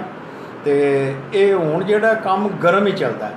ਔਰ ਜਿਹੜੀ ਮੇਰੇ ਕੋਲ ਗੱਲ ਹੈ ਸਭ ਤੋਂ ਵੱਡੀ, ਕਬੂਤਰ ਹਮੇਸ਼ਾ ਗਰਮ ਹੀ ਹੁੰਦਾ। ਅੱਛਾ, ਇਹ ਨੰਬਰਦਾਰ ਜੀ ਬੜੀ ਕੰਮ ਦੀ ਗੱਲ ਦੱਸੀ ਜੀ। ਦੇਖੋ ਜੀ, ਮਤਲਬ ਗਰਮੀ ਵਿੱਚ ਵੀ ਗਰਮ ਹੀ ਹੋਵੇ, ਕਬੂਤਰ ਗਰਮ ਹੀ ਹੁੰਦਾ। ਅੱਛਾ, ਠੰਡਾ ਕਬੂਤਰ ਤੁਹਾਡਾ ਹੋਵੇਗਾ, ਬਾਹਰ ਵੀ ਡਿੱਗੇਗਾ, ਝੰਡੀ 'ਤੇ ਵੀ ਬਵੇਦਾ, ਪਹਿਲਾਂ ਵੀ ਬਵੇਦਾ, ਲੰਮਾ ਲੰਮਾ ਉੱਡੇਦਾ। ਹਾਂ, ਇਹ ਵੀ ਹੁਣ ਗੱਲ ਆ ਗਈ ਹੈ। ਅਤੇ ਇਹ ਜਿਹੜੇ ਕਬੂਤਰ ਲੰਮੇ ਲੰਮੇ ਜਾਂਦੇ ਨੇ, ਜਿਹੜੇ ਆਉਂਦੇ ਨੇ ਜੀ 45 ਮਿੰਟ ਦੇ ਵਿੱਚ ਵਾਪਸ ਆਉਣਾ ਅਤੇ ਬਹਾਣਾ ਜੇ, ਉਹਨਾਂ ਦਾ ਵੀ ਵਕਤ ਬਣ ਜਾਂਦਾ। ਇਹ ਵੀ ਭਰਾਵਾਂ 'ਤੇ ਇੱਕ ਤਜਰਬੇ ਦੀ ਗੱਲ ਹੈ ਕਿ ਜਿਹੜਾ ਕਬੂਤਰ ਤੁਹਾਡਾ ਲੰਮਾ ਲੰਮਾ ਉੱਡਦਾ, ਉਹਨੂੰ ਤੂੰ ਤਰੇ ਕੰਨੀਆਂ ਥੋੜ੍ਹੀਆਂ ਥੋੜ੍ਹੀਆਂ ਪੋਟਾ ਜਿਹੜੀਆਂ ਨਾ ਭੋਰ ਕੇ ਗੋਲ ਕਰ ਦਿਓ, ਫਿਰ ਉਹ ਗੋਲ ਉੱਡੇਗਾ। ਅੱਛਾ, ਫਿਰ ਉਹ ਤੁਹਾਡੀ ਛੱਤ ਹੀ ਉੱਡੇਦਾ। ਇਹ ਥੋੜ੍ਹਾ ਕੁ ਜਾਇਦਾ ਲੰਮਾ ਸੁਣਿਆ। ਖੁਰਾਕ ਦਾ ਜਿਹੜਾ ਅੰਦਾਜ਼ ਹੈ, ਉਸਤਾਦ ਚੌਧਰੀ ਮੁਹੰਮਦ ਅਨਵਰ ਨੰਬਰਦਾਰ ਅਬਕੁਰਾਰੀ ਗੁਜਰਾਤ, ਉਹਨਾਂ ਦੇ ਖੁਰਾਕ ਦੇਣ ਦਾ ਜਿਹੜਾ ਅੰਦਾਜ਼ ਹੈ, ਤਰੀਕੇਕਾਰ ਹੈ, ਉਹਨਾਂ ਨੇ ਤੁਹਾਨੂੰ ਦੱਸਿਆ ਕਿ ਇਹ ਚੀਜ਼ਾਂ ਮੈਂ ਇਸਤੇਮਾਲ ਕਰਨਾ। ਔਰ ਮੇਰਾ ਉਹਨਾਂ ਨੇ ਕਿਹਾ ਆਪਣਾ ਜ਼ਾਤੀ ਮੇਰਾ ਇਹ ਤਜਰਬਾ ਹੈ ਕਿ ਕਬੂਤਰ ਭਾਵੇਂ ਮੌਸਮ ਠੰਡਾ ਹੋਵੇ ਅਤੇ ਭਾਵੇਂ ਗਰਮ ਹੋਵੇ, ਉਹ ਗਰਮ ਹੀ ਹੋਵੇ ਅਤੇ ਤਾਂ ਹੀ ਉੱਡਦਾ ਹੈ। ਅੱਛਾ ਉਸਤਾਦ ਜੀ, ਦੂਸਰਾ ਇਹ ਵੇਖਿਆ ਗਿਆ ਕਿ ਖੁਰਾਕ ਮੈਂ ਦੇਖਣਾ ਵਾ ਕਿ ਕੁਛ ਲੋਕ ਜਿਹੜੇ ਨੇ ਉਹਨੂੰ ਜਿਸ ਤਰ੍ਹਾਂ ਛੋਟੀ ਚੰਨੀ ਹੁੰਦੀ ਹੈ ਇਸ ਤਰ੍ਹਾਂ ਬਣਾ ਲੈਂਦੇ ਨੇ, ਕਬੂਤਰਾਂ ਨੇ ਗਿਆ ਸੁੱਟ ਦਿੰਦੇ ਨੇ। ਕੁਛ ਲੋਕਾਂ ਨੂੰ ਮੈਂ ਦੇਖਿਆ ਕਿ ਉਹ ਬਕਾਇਦਾ ਇੱਕ ਗੋਲੀ ਜੀ ਬਣਾਉਂਦੇ ਨੇ, ਲੰਬੀ ਇੱਕ ਗੋਲੀ ਬਣਦੀ ਹੈ, 20 ਕਬੂਤਰ ਉਹ 5-7 ਜਣੀਆਂ। ਇਹਨਾਂ 'ਚੋਂ ਕਿਹੜਾ ਤਰੀਕਾ ਠੀਕ ਹੈ? ਅਗਰ ਜਿਹੜਾ ਥੱਲੇ ਦਿੰਦੇ ਨੇ ਕਬੂਤਰਾਂ ਨੂੰ, ਆਮ ਟਰੇ ਦੇ ਵਿੱਚ ਦਿੰਦੇ ਨੇ, ਉਹਨਾਂ ਨੂੰ ਕਿਸ ਤਰ੍ਹਾਂ ਉਹ ਦੇਣਾ ਚਾਹੀਦਾ? ਔਰ ਜਿਹੜੀਆਂ ਗੋਲੀਆਂ ਨੇ ਉਹਦਾ ਦੇਣ ਦਾ ਕੀ ਤਰੀਕਾ? ਕਿਉਂਕਿ ਆਮ ਲੋਕਾਂ ਨੂੰ ਤਾਂ ਕਬੂਤਰ ਫੜਨਾ ਵੀ ਨਹੀਂ ਮੇਰੇ ਯਾਰ ਆਉਂਦਾ। ਵੇਖੋ ਜੀ, ਇਹਦੇ 2-3 ਤਰੀਕੇ ਨੇ। ਇੱਕ ਤਾਂ ਤੁਸੀਂ ਜੇ ਗੋਲੀਆਂ ਬਣਾਉਂਦੇ ਹੋ ਅਤੇ ਉਹਨਾਂ ਦੇ ਅੱਗੇ ਇੰਝ ਕਰਕੇ ਸੱਟਦੇ ਜਾਂਦੇ ਹੋ, ਖਾਂਦੇ ਜਾਂਦੇ ਨੇ, ਉਹ ਤਾਂ ਸਭ ਤੋਂ ਅੱਛਾ ਤਰੀਕਾ ਨਾ। ਉਹਦੇ 'ਚ ਤਰੀਕਾ ਕੋਈ ਨਹੀਂ, ਪਰ ਉਹਦੇ ਵਿੱਚ ਤੁਹਾਨੂੰ ਮਕਦਾਰ ਦਾ ਹੀ ਧਿਆਨ ਰੱਖਣਾ ਪੈਣੀਆਂ ਬਣਾਉਣੀਆਂ ਤੁਹਾਨੂੰ ਗੋਲੀਆਂ ਹੀ ਪੈਣੀਆਂ ਨੇ। ਸਮਝ ਗਿਆ। ਕਿਆ 10 ਕਬੂਤਰ ਨੇ ਅਤੇ ਇਹਨਾਂ ਦੀਆਂ ਇਹ ਖੁਰਾਕ ਹੈ 5 ਨੰਬਰਦਾਰ ਜੀ, ਮਿਸਾਲ ਦੇ ਤੌਰ 'ਤੇ ਹੁਣ ਮੈਂ ਨਾੜੀ ਜਿਹਾ ਬੰਦਾ ਵਾਂ, ਮੈਂ 7 ਕਬੂਤਰ ਬਹਾ ਲੈਣੇ ਸੰਭਾਈ ਤੋਂ ਬਾਅਦ ਉਹ ਮੈਂ 7 ਨੂੰ ਬਾਹਰ ਕੱਢ ਲਿਆ। ਉਹਦੇ 'ਚ ਹੁੰਦਾ ਇਸ ਤਰ੍ਹਾਂ ਹੈ ਕਿ ਕੋਈ ਕਬੂਤਰ ਜਿਹੜਾ ਉਹ ਦਾਣਾ ਜ਼ਿਆਦਾ ਚੁੱਕ ਜਾਂਦਾ ਹੈ, ਕੋਈ ਘੱਟ ਚੁੱਕ ਜਾਂਦਾ ਹੈ, ਅਤੇ ਉਹਦਾ ਜਿਹੜਾ ਫਿਰ ਉਹ ਜਿਹੜਾ ਨਾ ਉਹ ਬੈਲੈਂਸ ਨਹੀਂ ਰਹਿੰਦਾ। ਉਸ ਨਹੀਂ, ਉਹਦਾ ਇਹ ਵੇ ਕਿ ਇਹ ਕਈ ਲੋਕ ਜਿਹੜੇ ਨੇ ਗੋਲੀਆਂ ਬਣਾ ਕੇ ਟਰੇ ਦੇ ਵਿੱਚ ਧਰ ਕੇ ਅੱਗੇ ਰੱਖ ਦਿੰਦੇ ਨੇ, ਕਬੂਤਰ ਆ ਕੇ ਝਪਟ ਪੈਂਦੇ ਨੇ, ਉਹ ਖਾਂਦੇ ਨੇ। ਉਹਨਾਂ ਵਿੱਚ ਕਬੂਤਰਾਂ ਦੀ ਕਈਆਂ ਦੀ ਸਪੀਡ ਬਹੁਤ ਜ਼ਿਆਦਾ ਹੁੰਦੀ ਹੈ, ਉਹ ਵੀ ਖਰਾਬੀ ਹੈ। ਇਹ ਗੋਲੀਆਂ ਹੀ ਬਣਾਉਣੀਆਂ ਨੇ ਤੁਸੀਂ, 5 ਦੀਆਂ 5 10 ਦੀਆਂ 50 ਗੋਲੀਆਂ ਨੇ। 5 ਜਿਹੜੀਆਂ ਨੇ ਉਹ ਤੁਸੀਂ ਇੱਕ ਕਬੂਤਰ ਨੂੰ ਕੱਢ ਲਓ, 3 ਕਬੂਤਰਾਂ ਨੂੰ ਤਾਂ ਆਸਾਨੀ ਨਾਲ ਖੁਰਾਕ ਖਵਾਈ ਜਾ ਸਕਦੀ ਹੈ। ਉਹਨਾਂ ਦੀਆਂ ਗੋਲੀਆਂ ਕੋਲ ਰੱਖ ਲਓ, ਇੱਕ ਨੂੰ ਇੱਧਰ ਸੱਟੋ, ਇੱਕ ਨੂੰ ਇੱਧਰ ਸੱਟੋ, ਇੱਕ ਨੂੰ ਇੱਧਰ ਸੱਟੋ, ਉਹ ਆਪਣੀਆਂ ਗੋਲੀਆਂ ਖਾਂਦੇ ਜਾਣ ਕੇ। ਜਿੱਥੇ ਉਹਨਾਂ ਦੀਆਂ ਗੋਲੀਆਂ ਪੂਰੀਆਂ ਹੋ ਜਾਂਦੀਆਂ ਨੇ, ਉਹਨਾਂ ਨੂੰ ਅੰਦਰ ਕਰਕੇ ਦੂਸਰੇ ਕਰ ਲਓ। ਨਹੀਂ ਤਾਂ ਵੈਸੇ ਬੈਸਟ ਤਰੀਕਾ ਥੋੜ੍ਹਾ ਜਿਹਾ ਟਾਈਮ ਲੱਗਦਾ ਹੈ। ਅਗਰ ਇੱਕ ਕਬੂਤਰ ਨੂੰ ਕੱਢ ਕੇ ਉਹਦੇ ਨਾਲ ਤੁਹਾਨੂੰ ਜ਼ਰਾ ਜ਼ਹਿਨੀ ਤਸੱਲੀ ਵੀ ਹੋ ਜਾਂਦੀ ਹੈ ਕਿ 5 ਗੋਲੀਆਂ ਨੇ, ਉਹਨਾਂ ਦੀਆਂ ਛੋਟੀਆਂ ਗੋਲੀਆਂ ਬਣਾ ਲਈਆਂ ਨੇ, ਇੱਕ ਕਬੂਤਰ ਨੂੰ ਬਾਹਰ ਕਰ ਲਿਆ, ਉਹਨੂੰ ਖਵਾ ਲਈਆਂ ਨੇ, ਉਹਨੂੰ ਅੰਦਰ ਕਰਤਾ, ਫਿਰ ਦੂਸਰੇ ਨੂੰ, ਉਹਦੇ ਥੋੜ੍ਹਾ ਜਿਹਾ ਟਾਈਮ ਲੱਗਦਾ ਹੈ। ਮਗਰ ਇਹ ਤਵਾਜ਼ਨ ਜਿਹੜਾ ਹੈ ਉਹ ਬਰਕਰਾਰ ਹੈ। ਉਹ ਇਹ ਹੀ ਹੈ ਕਿ ਅਸਾਂ ਅੱਜ ਤੱਕ ਇਸ ਤਰ੍ਹਾਂ ਖੁਰਾਕ ਨਹੀਂ ਦਿੱਤੀ ਕਿ ਜਾਂ ਗੋਲੀਆਂ ਪਾ ਕੇ ਅੱਗੇ ਨਹੀਂ ਸੱਟੀਆਂ। ਅੱਛਾ, ਨਾ ਹੀ ਸਾਡੇ ਲੱਗਦੇ ਨੇ। ਸਹੀ ਹੋ ਸਕਦਾ ਲੱਗ ਵੀ ਜਾਣ, ਬਾਰ ਅਸਾਂ ਕਦੇ ਨਹੀਂ ਦਿੱਤੀਆਂ, ਕਿਉਂਕਿ ਅਸੀਂ ਬੈਲੈਂਸ ਇਹਨਾਂ ਦਾ ਬਰਕਰਾਰ ਰੱਖਣਾ ਹੁੰਦਾ ਕਿ ਕਬੂਤਰ ਨੂੰ 5 ਗੋਲੀਆਂ ਹੋਣੀਆਂ ਨੇ ਜਾਂ 4 ਹੋਣੀਆਂ ਨੇ, ਅਤੇ ਉਹ ਹੱਥ ਨਾਲ ਹੀ ਦੇਈਦੀਆਂ ਨੇ, ਹੱਥ ਨਾਲ ਹੀ ਬਣਾਈ ਦੀਆਂ ਨੇ, ਅਤੇ ਹੱਥ ਨਾਲ ਹੀ ਉਹਨਾਂ ਨੂੰ ਦੇਈਦੀਆਂ ਨੇ। ਜਿਸ ਵੇਲੇ ਵੀ ਤੁਸੀਂ ਕਬੂਤਰ ਨੂੰ ਖੁਰਾਕ ਦੇ ਲਓ, 5 ਗੋਲੀਆਂ ਦੇਣੀਆਂ ਨੇ, ਅਤੇ 5 ਗੋਲੀਆਂ ਦੇ ਕੇ ਅਤੇ ਕੋਲ ਸਾਦਾ ਤਾਜ਼ਾ ਪਾਣੀ ਰੱਖੋ। ਉਹ 5 ਸੀਸੀ ਪਾਣੀ ਉਹ ਤੋਂ ਜ਼ਰੂਰ ਮਾਰੋ। ਅਗਰ ਤੁਸੀਂ ਨਹੀਂ ਮਾਰੋਗੇ ਤਾਂ ਉਹਨਾਂ ਵਿੱਚੋਂ ਕਈ ਕਬੂਤਰ ਜਿਹੜੇ ਨੇ ਉਹ ਗਲਛਣ ਦੇ ਬਾਹਰ ਕੱਢਣ ਦੀ ਕੋਸ਼ਿਸ਼ ਕਰਦੇ ਨੇ, ਅਤੇ ਜਿੱਥੇ ਪਾਣੀ ਵੱਜ ਜਾਂਦਾ ਉਹਨਾਂ ਨੂੰ ਜਾਂ ਪਹਿਲਾਂ ਦੇ ਲਓ ਜਾਂ ਖੁਰਾਕ ਦੇਣ ਤੋਂ ਬਾਅਦ ਦੇ ਲਓ, ਇੱਕੋ ਹੀ ਹਿਸਾਬ ਹੈ। ਉਹ ਜਾ ਕੇ ਗੋਲੀਆਂ ਜਿਹੜੀਆਂ ਨੇ ਉਹ ਘੁਲ ਜਾਂਦੀਆਂ ਨੇ, ਫਿਰ ਕਬੂਤਰ ਗਲਛਦਾ ਨੇ। ਅੱਜ ਕੱਲ੍ਹ ਵੈਸੇ ਨੰਬਰਦਾਰ ਇਹ ਵੀ ਦੇਖਿਆ ਖੁਰਾਕ ਦੇਣ ਤੋਂ ਘੰਟਾ ਬਾਅਦ ਉਹਨਾਂ ਦੇ ਅੱਗੇ ਖੁੱਲ੍ਹਾ ਪਾਣੀ ਰੱਖਣਾ ਚਾਹੀਦਾ, ਪਹਿਲਾਂ ਨਹੀਂ ਰੱਖਣਾ ਚਾਹੀਦਾ। ਅੱਛਾ ਨੰਬਰਦਾਰ ਜੀ, ਕੋਈ ਖੁਰਾਕ ਦੇ ਨਾਲ ਅੱਗੇ ਜਾ ਕੇ ਕੋਈ ਮਰਾਇਲ ਆਉਂਦੇ ਨੇ ਦੋਸਤੋ, ਇਹ ਤੇ ਤਿਆਰੀ ਦੇ ਮਰਾਇਲ ਤੱਕ ਦੀ ਗੁਫ਼ਤਗੂ ਹੋਈ ਹੈ। ਉਸ ਤੋਂ ਬਾਅਦ ਦਾ ਜਿਹੜਾ ਮਰਹਲਾ ਹੈ ਦੋਸਤੋ, ਉਹ ਨੁਸਖਾਜਾਤ ਨੇ।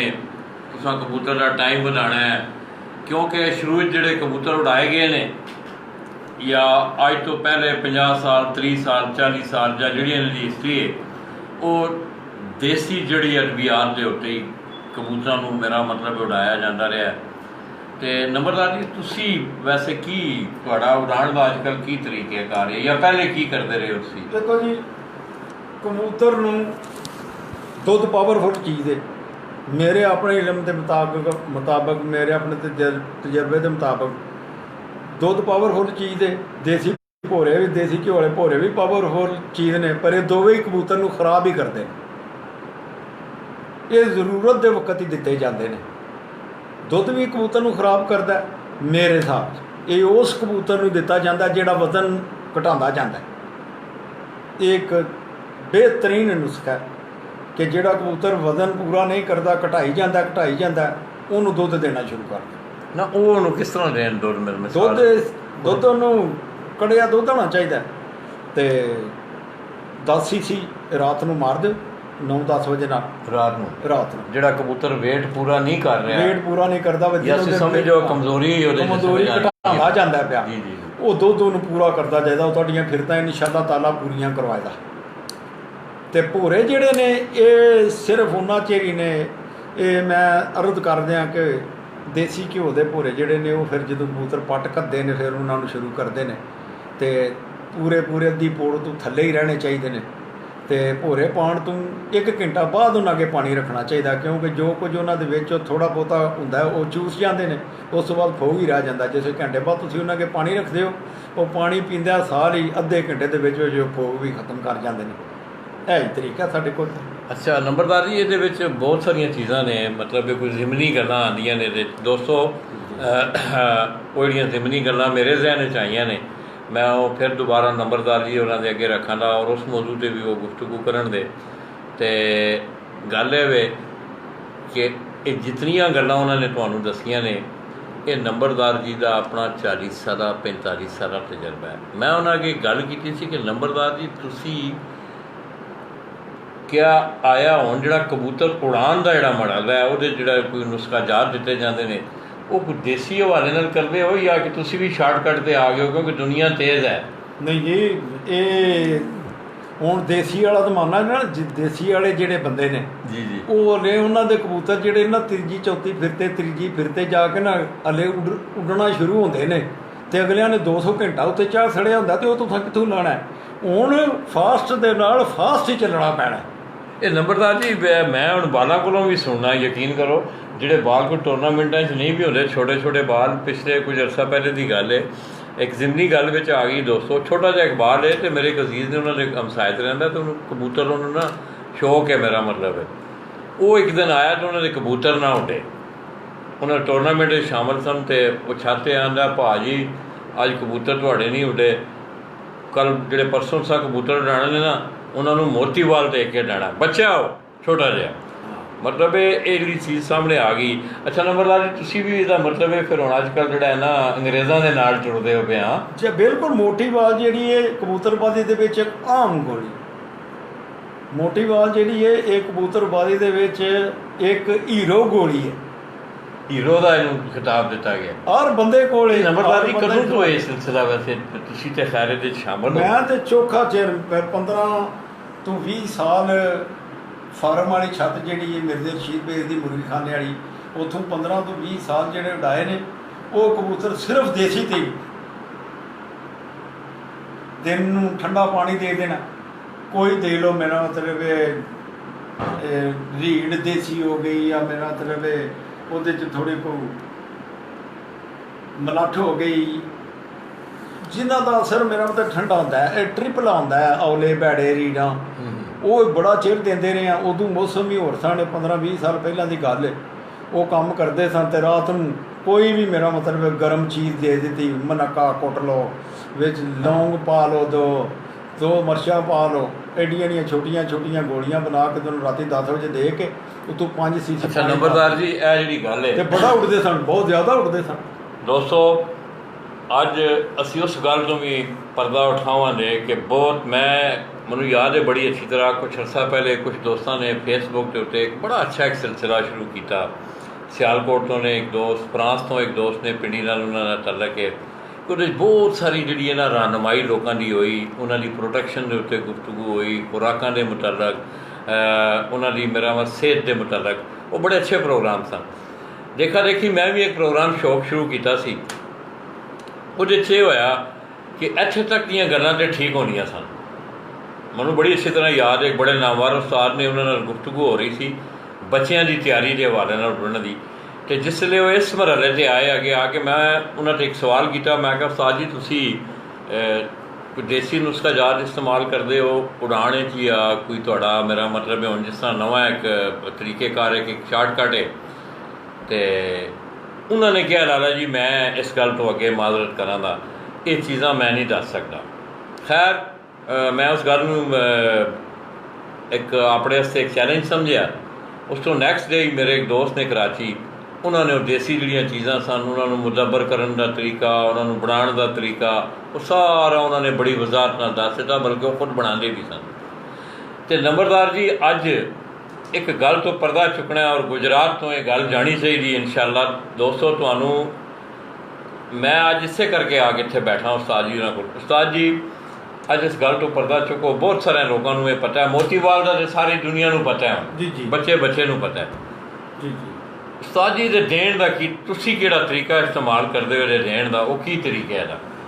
ਦੇਖੋ ਜੀ, ਅਸੀਂ ਇਹਦੇ ਦੇਣ ਦੇ ਵਕਤ ਜਿਹੜੇ ਨੇ ਲੋਕਾਂ ਨੇ ਆਪਣੇ ਵੱਖਰੇ ਵੱਖਰੇ ਰੱਖੇ ਨੇ। ਜਿੰਨਾ ਸਖਤ ਕਰਨੀ ਹੁੰਦੀ ਉਹ ਰਾਤੀ 1 ਵਜੇ ਨਾਲ 2 ਵਜੇ ਨਾਲ ਵੀ ਦੇ ਦਿੰਦੇ ਨੇ, ਕਈ 11 ਵਜੇ ਦਿੰਦੇ ਨੇ।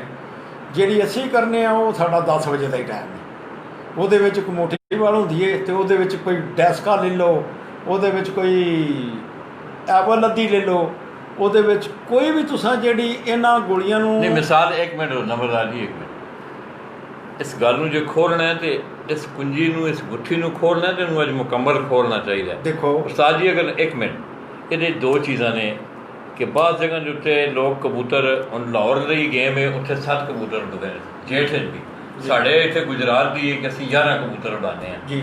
ਇਹਨਾਂ ਦੋਵਾਂ ਰੇਸ਼ੋਆਂ ਦੇ ਹਿਸਾਬ ਨਾਲ ਅਗਰ ਤੁਸੀਂ ਇਸ ਗੱਲ ਨੂੰ ਦੱਸਦੇ ਹੋ ਤਾਂ ਜਿਹੜਾ ਆਪਣਾ ਤੁਹਾਡਾ ਤਰੀਕੇਕਾਰ ਹੈ, ਲੋਕਾਂ ਦਾ ਨਹੀਂ ਪਤਾ ਸਾਨੂੰ, ਜਾਂ ਲੋਕ ਕਿਸ ਤਰ੍ਹਾਂ ਇਸਤੇਮਾਲ ਕਰਦੇ ਨੇ, ਕੀ ਉਹਨਾਂ ਦਾ ਤਰੀਕਾ ਕਰੋ ਨਾ ਚੋਕੋ ਮੋਬਾਈਲ ਹੋ ਤੋ ਲੋਕ ਕਿਸ ਤਰ੍ਹਾਂ ਇਸਤੇਮਾਲ ਕਰਦੇ ਨੇ, ਤੁਸੀਂ ਉਹਨਾਂ ਕਬੂਤਰਾਂ ਦੀ ਰੇਸ਼ੋ ਦੇ ਹਵਾਲੇ ਨਾਲ ਜ਼ਰਾ ਵਜ਼ਾਹਤ ਨਾਲ ਇਸ ਗੱਲ ਨੂੰ ਉਸਤਾਦ ਜੀ ਲੋਕਾਂ ਨੂੰ ਦੱਸਿਓ, ਸਾਡੀ ਜ਼ਿੰਦਗੀ ਦੀ ਇੱਕ ਯਾਦ ਬਣ ਜਾਏਗੀ। ਮੈਂ ਤੁਹਾਡੇ ਅੱਗੇ ਪਹਿਲਾਂ ਹੀ ਅਰਜ਼ ਕਰ ਚੁੱਕਿਆ ਕਿ ਬਈ ਮੇਰਾ ਮਤਲਬ ਹੈ ਮੇਰੇ ਕੋਲ ਛਪਾਉਣ ਵਾਲੀ ਮੈਨੂੰ ਜਾਚ ਹੀ ਨਹੀਂ ਗੱਲ ਛਪਾਉਣ ਦੀ। ਦੋਸਤੋ ਗੱਲ ਸੁਣ ਰਹੇ ਹੋ ਤੇ ਬੜੇ ਗੌਰ ਨਾਲ ਸੁਣਨਾ ਇਹਨਾਂ ਗੱਲਾਂ ਨੂੰ। ਤੇ ਬਿਲਕੁਲ ਜਿਸ ਬੰਦੇ ਨੇ ਮੇਰੇ ਕੋਲ ਕੋਈ ਗੱਲ ਪੁੱਛੀਏ, ਭਾਵੇਂ ਉਹ ਕਿੰਨੀ ਵੀ ਗੰਦੀ ਤਰ੍ਹਾਂ ਦੀ ਹੈ ਨਾ, ਜੇ ਮੈਂ ਉਹ ਗੁਨਾਹ ਕੀਤੇ ਆ ਤੇ ਮੈਂ ਕਦੇ ਵੀ ਨਹੀਂ ਆਖਿਆ ਨਹੀਂ ਕੀਤਾ।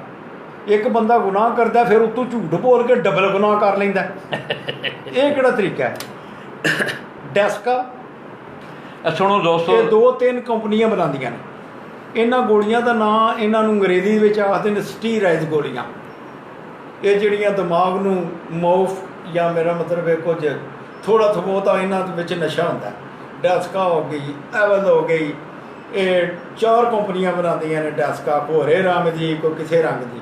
ਇਹਨਾਂ ਵਿੱਚੋਂ ਕੋਈ ਵੀ ਗੋਲੀ ਲੈ ਲਓ, ਕੋਈ ਜ਼ਰੂਰੀ ਨਹੀਂ ਕਿ ਹੁਣ ਮੇਰਾ ਤੇ ਤੁਹਾਨੂੰ ਹੁਣ ਇੱਥੋਂ ਨਹੀਂ ਪਈ ਲੱਭਦੀ। ਇੱਕ ਸਟੀਰਾਇਡ ਗੋਲੀ ਤੁਹਾਨੂੰ ਨਹੀਂ ਲੱਭਦੀ, ਇੱਕ ਡੈਟਰਾ ਕਾਟਰਜ ਵੀ ਛੋਟੀ ਜਿਹੀ ਗੋਲੀ ਹੁੰਦੀ ਹੈ, ਤੁਹਾਨੂੰ ਕੋਈ ਵੀ ਨਹੀਂ ਪਈ ਲੱਭਦੀ। ਅਤੇ ਜਿਹੜੀ ਤੁਹਾਨੂੰ ਅਵੇਲੇਬਲ ਲੈਣਾ ਉਹ ਲੈ ਲਓ, ਤੁਹਾਡਾ ਕੰਮ ਕਰੇਗੀ।